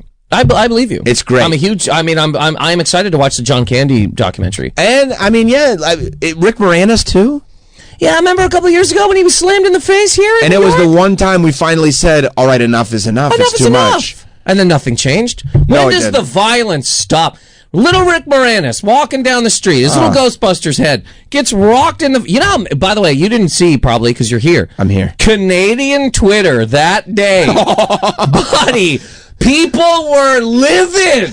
People were ready to find this guy and honest to God extradite him to our country and just tear him apart. Just leave him hanging in the streets like a dictatorship's been overrun. Mussolini, yes. People were like, how do you... You haven't seen Rick Moranis in 25 years. Right. He finally comes out of the house to get his kids more milk or whatever. Right. Rocked in the face. People were... Canadian Twitter was just... Because you got to believe that Rick Moranis was probably like, this is why I don't come out. This is why I don't come out. This is why I stopped making movies to be with my family. Then I made a country album. Then I was like, I'm done with all this shit. I did it. Yeah. But I need to go get... I'm going for a soda. He leaves his house to get a soda and gets punched in the face. Right. He's getting furious over what he's seeing on TV. He's like, you know what? Might as well go for a soda. And he forgot. You're not in Canada, buddy. You're yourself. in New York. Yeah, you go for yourself. a soda, expect a punch in the face from a stranger. No reason. No. They're the only two on the street. Right. And it's like... Of anybody, even if you're like, you know what, I need to go out and punch a stranger in the face. Ah, shit, that's Rick Moranis. Can't do it. He's the only one I wouldn't have done it. Nobody, not to be, but anybody that's like under 30 would have no idea who Rick Moranis is. I mean, you're probably right. How would you know? You weren't here. You missed it. Yeah, because you're not going back and saying like, Honey, I Shrunk the Kids. Great movie, but no. Blew Up the Kid is even pretty good. Yeah, it is. But Shrunk the Kids is great. It's the best. It's a good time. It's the best, but... Yeah, Ghostbusters. The run that Rick Moranis had. Little Monsters? Little Monsters. Yeah. Yeah, I did see the trailer for the John Candy doc. It looks amazing. Yeah. Amazing. Yeah. And if this man wasn't able to listen to something from Canada, right? He would have had a big jean jacket with his name on the back. He would have become like he would have had huge. He would have got fake tits, big ass, huge think so? lips. 100%. Right. He would have went full American. And then you know what would have been really a shame? He would have died young. Yeah. And you'd hate that. Younger. One year younger. 1 year younger. Yeah, he just wouldn't have made that one last movie that nobody remembers. What's the was it the one with what movie was it? I don't know, Southland Tales or something like that. Last movie? Southland Tales. His last movie, he was like, he had a Davy Crockett hat on. Yeah, I keep thinking of that. Isn't it him and not Matthew Perry? It's him and Matthew Perry. No, is that the movie I'm thinking of? No, but that's somebody else. Didn't they do like an adventure thing? No, Chris Farley Canadian is Matthew. Bacon. Okay, Canadian Bacon was his last one. That was his last movie. Yeah, do you know that Chris Wagons East was before? Do you know Wagons East is the movie that I was thinking of? By the way, Wagons East, and the movie that you're thinking of was Chris Farley and Matthew Perry. Yes, and that was when I believe that the plot of that movie was that they were trying to discover America, like they were trying to explore America before the other two did. Almost Heroes. Almost Heroes. Oh, yeah. That was Chris Farley's last movie. Okay. And Chris Farley is like a slightly more modern day John Candy, I suppose. Sure. Do you know America's John Candy? Do you know the story? Not the story. The plot behind Canadian Bacon? No. The American president is losing. Okay. So he's like, oh, what are we going to do? We got to blame somebody. They blame Canada. You're kidding me. I can't be. Why would I? You wouldn't. I couldn't. You wouldn't. That is 100% what that is. Wow. But that never played out in real life. No. Which is good. That's because we keep winning. You won't stop. Look around. Won't stop. Sick of it. Even the ones you don't win, you win. When I saw the license plate in Maryland that's like War of 1812 and it's like a whole thing, it's like I'm looking at it like you lost that one. Bad. Yeah. The White House was burned to the ground. Well, I don't remember, every little thing that happens. I remember tits, McDonald's, right, ass, and we're good at wars. You've lost a few. Yeah, some didn't need to happen. But look, a lot, yeah. But it's been tough. It's been tough. It's been tough. It's been a tough. It's been a tough run. It's been a tough run. We're about to hit 250. We've had some good. We've had a lot of bad. But it's a great experiment, is what they call it. It is a pretty good experiment. Well, by the way, what was the song? What's the song that you said was the best one-hit wonder from Canada? You think? No. It was the one-hit wonder was it's a general one-hit wonder. Okay. Just from so the 90s, Canadians are okay. I gotcha. But you can't just say I'm a one-hit wonder because I was on radio in Canada, because anybody can get on the radio in Canada if you're Canadian. Not true, man. I think that is. I just heard a song about soda that would prove my point. Did you see the video? I did He's see in a the video. fridge. Now, how many people are dancing in a fridge in 85? You got to remember that. This is 85. You know how hard this was to do? 4 people died making this thing. I mean, look at all the credits. I know exactly how hard it was to do. Hundreds of people worked on this music video. Hundreds of people they shrunk down Kim Mitchell, made him a little invisible, and put him on a fridge rack. That's right. Honest to God, 400 people for hours and hours, days, weeks, months. There's still people working on this. You'd look at this as a young Canadian boy going, I can't believe technology has gotten to where it's gotten. Yeah, you watch this and then you play Mario and you go, I live in I'm in the future. I'm a Jetson. We're done. We've gotten as far as we're going to get. The farthest we ever should have got was putting Kim Mitchell in a fridge beside milk. We probably did it. That probably was the peak. I think 2003 was the peak, personally. Why? We didn't need the smartphone. We were cool without really an iPod. The little mini disc player was great. Nelly was on the radio. All tech stuff was just where we didn't have social media. I think it was just like we didn't need to go farther than that. Okay, so we had iPods in 03. Is that when they came out? The phone came out in 05, right?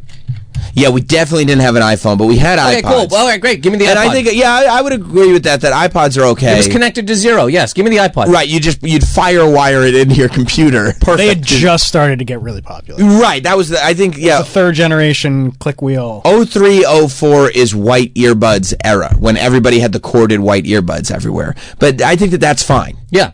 I think if we stopped right there. And you had your collection on your iPod. You had internet, but it wasn't good enough that you could inundate yourself with it. There was I was going to internet cafes at the time, which was a fiesta. Right. I remember looking at people being like, "Why do you need to check your email every time you leave? Like, what are you, Richard Branson? Right. Like, what is the point?" But now I do it, and I'm not Richard Branson. You're not. No. Why did we book him? I thought he was Richard Branson. I apologize. I'm Canada's Richard Branson. Okay, that's the conversation. Yes. You said book Richard Branson. Yeah, Richard Branson. Good to Canadians, see Richard Branson. Canadian, yeah, which Kevin O'Leary would be furious with. Kevin O'Leary would be pissed. He'd be pissed to hear that. But yeah, I think in 03, you probably had the T-Mobile Sidekick. Sure. But I think Blackberries, which didn't a Canadian invent the Blackberry? 3M, and Waterloo. Yeah, and so were Blackberries around in 03, maybe on a very low corporate level? I think so, corporate level. You know? if you owned a building and threw hot coffee in your worker's face, you had a Blackberry. Yeah. But a normal day-to-day person did not have a Blackberry yet. Probably not, no. 2003 phones were dominated by the Nokia 1100, the Nokia 6600. Nokia, great year for Nokia. Nokia's on board. Motorola Razr. Oh, I had a Razr. Yeah. And the early BlackBerry. Right, so the early public consumption. Right, that was like Wall Street douches. Yeah. Had Blackberries, but most of us, and I think then, you had your T-Mobile Sidekick as well. Mm-hmm. But that's really pushing the T-Mobile. Well, it was a great thing, that flip-up phone. But I think too, because the T-Mobile Sidekick was it's good to brand it every time. Mm-hmm. Was probably as far as we needed to go with phones. I personally felt that we had gone far enough when we had the T-Mobile Sidekick. That's right. The T-Mobile Sidekick. The T-Mobile Sidekick Those was like the phones in 2003. Good times. Right, where it's like snake eater thing on the game. Sure, and only a couple of phones had that keyboard. Most of us were still doing the 3-number letters. Yes, for texting. But either way, you sound like the oldest man alive when you say things like this. Mm-hmm. However, I don't know that anything necessarily got better. It passed that. It's got more nudes. You got more nudes now. Nudes? Nudes. First I heard you say news, and I was like, you're right. We need more news. No. I was thinking nudes. But what about news? No, nudes. We do have more nudes. They're easier to send. They're easier to send. And people want to send them. For some reason, every single human being wants to be naked. Right, and also that way it'll ruin their reputation later. Yes. That's helpful. Mm-hmm. No, I just saw on the new iPhone... Yeah, it has like a 48 megapixel, like you can do 8x zoom without losing an ounce of quality camera. Called the crotch shot. Yeah. Zoom directly into your business. So that's what I need. So I'm pretty psyched about that. You need to when you're jamming, what was it called? Boofing? When you put a Happy Meal directly in your ass, you want to record that and put it online as well. Yeah. No, I think that's right, where like you had enough tech that it made your life easier, but it wasn't your whole life. Yeah. By the way, so real quick, I know you already kind of answered this. Were there any Canadian bands? Crash Test Dummies got Yes, but were you like, I like this song? No, it's a terrible song. Wow. You don't think that song clearly sucks? No, I don't. I don't. You remember it? Yes. It's terrible. I remember the whole thing. I mean, it's kind of a goof. I think America liked it ironically. You know what I mean? Like, this was an ironic... A moment of silence. Sorry. I think it's good. Come on. Yeah. First, I mean, it's like a ridiculous voice. That's why we liked it. Like, can you imagine a band actually sounding like this? Was the reason we liked it. And that's why there were no follow-up hits, because it's like, no, we got the joke. No, well, we did. Excuse me. The Ballad of Peter Pan. That's government-infused entertainment. And that's what we need. Right. Do you know how many hits there are in North Korea that we'll never hear? The Leader is great. Yeah. Yay, Pyongyang. That's a good one, too. I've heard it a few times. It's pretty good. Right. Well, Gangnam Style. Wasn't that straight up and down I think that's the other propaganda? Was that was South Korea? That's what they want you to think. Oh. That was North Korea. That was North Korea. 100%. Yeah. I grabbed a flag from a hotel there once. I have it in my room. You were in North Korea? Is this true? No. Okay, good. I was like, oh yeah, you can't go. Big news story, yeah. You and South Korea can't go. Why can't I go? Americans aren't allowed. We're not allowed to go to North Korea? I think you have to get like you have to go through a lot of hoops to be a part of a traveling group, and then you're... Yeah. I can't imagine going through hoops to literally travel anywhere. I mean, even getting me to leave the house, somebody else has to go through hoops. The people who I have to go to all this effort to go to a place I've never seen before. It's like, in this day and age... Well, it's a little bit more than just somebody making a plan of like calling you and be like, what are you doing Thursday? Pyongyang? Yeah. It's like a whole deal. You got to get the government has to be like, who are you? What do you want? You know what? And then you go like, it's not for what? I think I can go. I think my passport will let me get there. I've never... I don't think you should. Why not? It doesn't seem like the greatest place in the world. Does it seem like the worst? One of the worst. It's among the worst. I can go. You're allowed. Oh, I thought you were pointing, yes, it does seem like the worst. No. It does. A place... Okay, you've been to somebody's house in the suburbs. I've lived in somebody's house in the suburbs. Mine. Okay, and every time you go into somebody's house in the suburbs, Yeah. for the most part, they're like... Oh, it's all shiny. Nothing bad happens here. Right. There's the magazines perfectly placed on the... It's Pyongyang. Everybody's house in the suburbs is Pyongyang. The person who owns the house is trying to get you to believe that nothing crazy happens in this place. Yeah, but if Look at our kids dancing in a circle and praising me. But imagine if you went to somebody's house and they were like, if you break any of the house rules, which are arbitrary and absurd, we will kidnap you. That happens. Oh, it does? Yes. I'm not trying to get crazy, but people knock on people's doors here and they get dusted.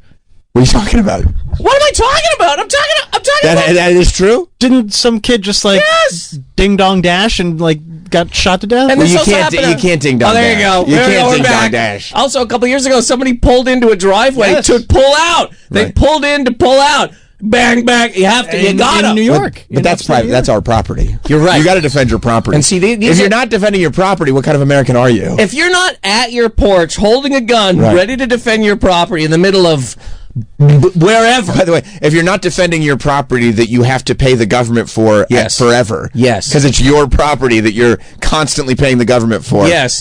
What are you doing? What are you doing? You need to defend What did you get the gun for if you're not going to wait 20 years for somebody to pull in and pull out? Oh, finally, I can use the gun. Here we go. Gladys, get it? Look, it says level 4, do not travel. What's, look, I'm not trying to be crazy here. What's America? You think America is just as weird and dangerous as North Korea? No. You said that you would go to North Korea for I'm saying they're putting on a show when you go there. Yeah, but if you break a rule, they do kidnap you. I cite pulling into a driveway and pulling out. That's not a federal rule.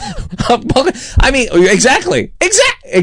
Go ahead. It's even less. It's less than a federal rule, but somebody hopped up on a phone and Happy Meal decided, bing, bang, boom, get out of my driveway. That poor kid, they said he stole a flag. I still don't know if he stole that flag, but they said he stole a flag, and they kept him there until he was a vegetable. You're talking about North Korea? Yeah. Vegetables are good. Not this one. Probably right. Do they have what site is this? It says right there. It's the travel.state.gov. Can we just for you fun? Don't remember that? Oh, this is well, of course, America's going to say that you don't want to go to North Korea. You think America is the one giving anti-North Korean. You don't think that it's possible that there is pro-North Korean propaganda coming from North Korea. You think America's giving anti-North Korean propaganda. Here's what I'm trying to do. Here's what I'm trying to do today. Get Kim Mitchell on American radio. Okay. Done. Get at least one person to call JetBlue and say, get me to Pyongyang. 2 tickets for North Korea, please. Yes. Economy. Direct. Yeah, direct. No, I don't. There's no reason to go to North Korea. However, all I am saying is they're putting on a show like a lot of people in neighborhoods are putting on shows. That's true. You know what I mean? John Wayne Gacy put on a show. Thank you. But once you're in the handcuffs, you were done for. Once he grabbed the clown suit. Dunsky. Done. That's the last outfit you wanted to see. Absolutely. And it was the last outfit you were going to see. Last outfit you were going to see, last outfit you want to see. Did you ever hate clowns? You know a lot of people had like a problem with clowns. No, I have no problem with clowns. I think that people that are afraid of clowns are less than. Well, I'm less than. And I'll accept that. For some reason, I call them Canadians. Might as well go for a clown. You were afraid of clowns? Hated them. And for some reason, my mom was big into clowns. Okay, by the way, I don't relate to people that are afraid of clowns, but people that are over the top pro clown, I'm afraid of people that love clowns. She loved clowns. Okay, at one point in time. Apologize to your mom. So they had so she had there's a big picture of some bullshit fucking clown on my wall, and then she had like a little doll that had like a porcelain head of a clown. Hated both. For some reason, every time the lights would go out, the moon or whatever would just illuminate those two and my small kid head, and I was horrified every single night. No, I was horrified of specific clowns. Like as a little kid, I saw I never saw the It miniseries until I was older. But as a little kid, you know, as a miniseries, so they would air it over the course of multiple nights. Yeah. So I will never forget. All I saw was the last time on It, and you saw Tim Curry playing Pennywise. I mean, it fucked me up for years. Now that I'm thinking of it, that's exactly what happened. My mom was watching It. I snuck out of my room to see what was going on, and a car drove by, Pennywise on the street, big teeth. Yeah. And yes, that's all you need. Oh yeah. But then you ever watch that whole movie? Yes. The TV series? Yes. I mean, it gets insane. You want to talk insane? Nuts.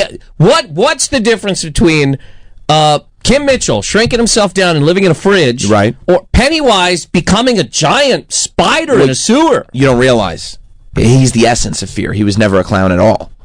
That's why it's It. Yeah, but he's a force. He is a spider at the end of the day. That's true. That's bullshit. I honestly, I even before I ever saw the show, my sister was a big Stephen King fan. Yeah. So I was like, what happens? And when she said, well, then Pennywise turns into a giant spider, you go, what? No, at the end of that, you go, oh, man, I was pretty scared for a long time. Can we just for fun, too, I don't know if travel.state.gov would say it. Can we see what the travel advisory is for America? Is there a way to get that one? America's great to travel to. Everybody travels to. I'm not saying that. I'm just asking. Level 0, everybody welcome. On whose website? Level 0. Everybody Level 0, welcome. everybody's welcome. It's hilarious. Yeah. It's big. And then just come on in. Come on in. Come for on. a period of time. Buy a hot dog, get a beer. Look at that. Take normal. Canada says take normal security precautions. We have to currently. Risk level. It's a green check. That's as good as it gets. Yeah. Okay. All right. You know. Anyways, we're having a. So you don't like crash test dummies? No, of course not. Nobody does. I mean, that's not a, and I'm fine with clowns. I was able to put that on the specific clown Pennywise. Do you still? We asked me this earlier, and do you still like wrestling? Do you still watch wrestling? I mean, yeah. Okay. It's my life. Wow. Love wrestling every day. It's on every day, so yeah. Okay. Yeah. Do you feel that tech has ruined wrestling? In the way that we know too much. You hate tech. I do. Okay. But also, we know too much about... There's no reason... I get why people do it. People want to make money, blah, blah, blah. But it really does kind of suck when, you know, the Barbarian is Twitch streaming. Or I see, okay. The whole idea of what it is kind of dead. Well, there's no mystique. Period. The suspension of disbelief, certainly can get interrupted when the Barbarian's on Twitch. Yeah, and just talking about his day. Right, just talking about his day, and then being like, okay, you want to jump into Call of Duty? I'm gonna play Call of Duty. I just got some cauliflower. I gotta get up tomorrow and go to Butte, Montana. Right, for a I gotta fight the berserker. Yeah, I'm gonna slam him through the Spanish announce table. Yeah. Anyways, if you guys could sign up for DraftKings, right? It just kind of there's just a little bit of that. I don't know how you especially felt. when you see too that he sucks at Call of Duty. Well, why would he be good? Right. You know what I mean? He's a barbarian. How do you do both of these things That's pretty right. well? That's right. I don't know how you felt, but when Undertaker, we're talking 30-year career, man didn't say a lot. Whole great mystique, such a great character. But a month after he retired, he puts the hat in the ring. He's on a podcast talking for 7 hours. He's just like, that was crazy. Yeah, I was the Undertaker. You're like, buddy, what, you couldn't wait a little bit of time? It messed you up. Well, it just kind of, there's not, we don't have a lot of, do you think that there's no magic anywhere? Does that make any sense? Yeah. There is a distinct lack of magic, in general. Yes. Yeah. Do you know you know who Goblicon are? Who are the Goblicon? Goblicon is this band. Oh. Canadian? No. Oh, good. Go ahead. Yeah. No, you'd love them. Okay. Yeah, they have a song called Might As Well Go for a Pop. Oh. For some reason, these two things are reversed. There's a guy called John Goblicon. Okay. He played Oh, yeah, I do. And he has a podcast now. Okay. So this guy, right? Okay, this I don't know why I'm even talking about this, but this man is the last piece of magic that exists on this earth. Right. He's the last actual character, and I'm sure I'm wrong, but he's like a character. Right. You don't know who that guy is? No. I don't know who he is. He doesn't do that. Right. He just does the thing. Right. He doesn't put out, hey, I'm the guy. Come sign up for fucking steak. Right. He gives you the thing. Mm-hmm. You're allowed to slip away for a little bit and believe that there's a man, you're not even a man, a goblin in front of you wearing a tie. And Did any of this make sense? It does make sense. However, I would say that if I found out that he was not actually a goblin, I don't think it would be as crushing as you think it is. It would be a little crushing. I'm not saying crushing. I'm not saying like lay down in the street and wait for death. I can't believe he's not a goblin. I can't believe I have to go move into the sewer. You mean this guy's a person with a mask on? I can't. I'm saying that the idea that one day I'm in a ring, I'm climbing a ladder, I'm jump kicking a guy. Right. Next day, I'm at the grocery store in my jeans. Right. I'm just saying that tech has ruined a little bit of the mystique of the whole deal. Well, I think that pro wrestling has figured out a way now to live in a world where they understand that mystique has been broken and there's no going back. Yeah. So they try to shift a little bit more towards slightly more reality based. You see less of the sensationalized characters that they had when you and I were growing up, when they could kind of mask this stuff because you only saw what was on TV. And now they go for more of a reality based, not presentation, but sort of the top characters are extensions of themselves as human beings. Sure. Because they realize, and aside from that, in terms of letting the cat out of the bag of what's really going on, when I get a movie and I look at the bonus features and the director's commentary is on it and he's explaining shot for shot what he did, I'm not like, well, I can't enjoy this movie ever again. You know, if anything, I enjoy it even more because I go, oh, look at all the work that went into it. Like, I bought a DVD. And there's this video of this music video called Might As Well Get a Soda. Yeah, go for it. And on it, Might As Well Go for a Soda. And on it, there was this guy, Kim Mitchell. Yeah, I've heard of that guy. And he was explaining that while some believed that he actually shrunk and got into that fridge, that there were virtual effects he used to get him into the fridge, and he started explaining them. And while I get it, for some they were like, I can never look at this the same way again. For me, I actually appreciated the amount of work that went into it. Yeah, I'm the opposite. You need to know he's tiny. Yes, once I found that he didn't actually shrink down and get into a fridge, I was out on him. Well, the same way I like to find out how a magician does their tricks because I'm very interested in the technique and how you make it look as good as it looks. I don't care. Right. Others are just like, I don't care. Right. Give me real magic. You're a boy who wants to believe. I'm a boy who wants to believe. Yeah. I saw David Copperfield last year. Oh, cool. And he did a couple things that you go, I don't know how he did that. I don't care. Right. He brought a motorcycle out of absolutely nowhere, but nobody cared. Nobody cared. Right. The crowd did not care. Well, yeah. Everybody's like, I'm on TikTok. I don't give a fuck. You literally made a motorcycle just appear out of nowhere. Good for you, pal. There's a guy on my phone. He's a delivery driver. He slipped on some steps and smashed his face into a screen door. Yeah, I want to see that. That's better. But honestly, if you told me I could look at one of those two things, yeah, I'm screen door 10 times out of 10. Yeah, you got to reverse it. You got to do the dance remix to it. That's right. Whoop, whoop, That's right. whoop, whoop. Because there's no way that he actually made a motorcycle disappear. There's a trap door. There's a stage effects. But There's how, whatever.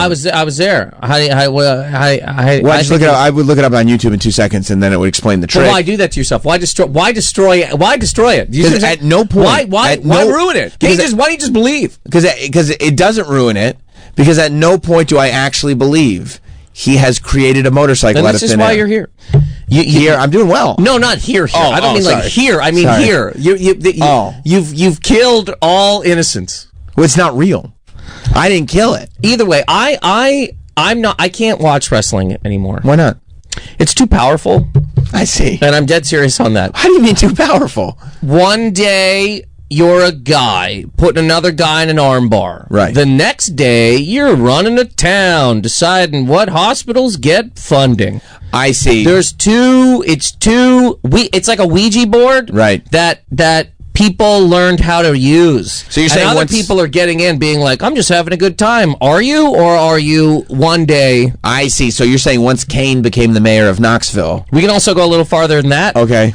But yes, it's become, people love chants, people love things, and it's like, I can't watch it anymore and not think, man, I don't know. When I see John Cena post things like, can we all get along? Mm-hmm. It's like, can you stop doing the attitude adjustment so that somebody doesn't use this power to then gain an audience, and then again, so you're fund or not fund roads? John Cena is creating a platform for potential politicians to then take an attitude adjustment and have used that energy to possibly fund a road. I'm saying if John Cena wanted right now to run for road funding, he could do it. I mean, I voted for him. Thank you. And this is why I just can't. I can't watch it. Too much power. Too much power. What about these comedians?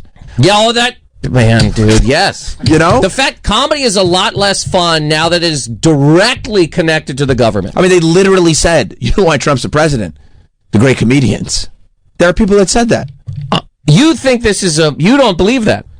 I don't know if he fully won the election because of the comedians. Well, 100, sure, yes. You know? Yes. It wasn't like he was zero. He wasn't at. I believe there were comic contributions. Yes, I think it is not. Is that a risky statement? No, exactly. I think it's crazy to say that that's not true. What you just said. Right. So that I was literally thinking about this on my way here. Comedy is a lot less fun now that it is directly connected to the government. Directly. Right. As opposed to being like, oh, let me escape from politics. I'll watch a little stand up or make fun of everything or whatever. You gotta pick sides and you gotta be the extension. You gotta be the Rose Garden. Right. You have to be now. But the biggest, some of the biggest comedians decided, yeah, man, we're signing up, we're doing it, and if you don't like it. But then how do you manage that? I mean, if you can't watch wrestling because the wrestlers become too powerful, I mean, comedians. You. I know. Sam, I'm sad a lot. If you say, how do you manage? You don't. I not well. Yeah. I think too much, and I walk around and I go, well, I got here. Wrestling. I loved wrestling at one point in time. It's not even that I don't. It's all wrestling. You already know this. Every single thing is wrestling. So wrestling is actually the only thing that's honest about the fact that it's wrestling. True. That's why I like wrestling. I can agree with that. Yeah. Everything else pretends we didn't. Because everything else is like, no, this is real. These comedians you're talking about, they're like, we didn't know. What? I don't know. I didn't know. What do you mean you didn't know? It's been 10 years. Right. Where were you? Right. So yes, but anyways, yeah, it's both things kind of sad me in that regard. Too much power. Yeah. Well, with great power comes great responsibility. I learned that from Spider-Man. Yeah, and we're throwing that in the trash. Yeah. The responsibility's gone. It's time for DraftKings. It's gone. That's right. With great responsibility comes great Omaha Steaks, DraftKings, right? Casper mattress. And let me tell you, by the way, you ever try this Blue Chew?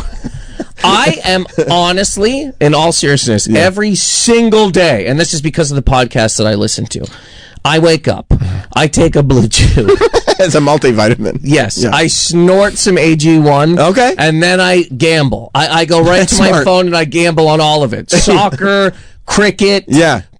Chess Right. in Bosnia. I don't care. If it's on the phone, I bet. I sit on my toilet and I lose thousands of dollars while my dick gets rock hard from the Blue Chew. Right. My nose is bleeding from the vitamins that I've snorted. You have vitamins in your nose. Yes. Hard as a rock, broke as a joke.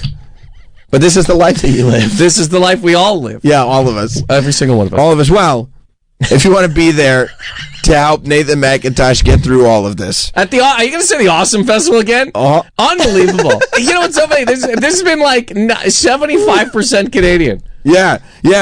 The Awesome Festival is going down in Campbellton, New Brunswick, Canada. It's next Friday, September 19th. And you can go up to Nathan and go, I heard you on Sam Roberts' show. I'm glad you said that stuff. I don't know, man. I don't know if comedians have that much power, dude. I don't know. I know that I listen to like 6 or 7 of them, and I buy their merch and do every single thing they say. But I don't know. I don't think so. I don't think so, dude. I don't think so. I'm just telling jokes. They're just telling ha-has to a couple of guys. I love that it's they. You're one of them, dude. Deal with that. Boner. Thank you for coming in, dude. It's always a blast. Thanks for having me, man. We'll see you guys on Monday. Have a good one.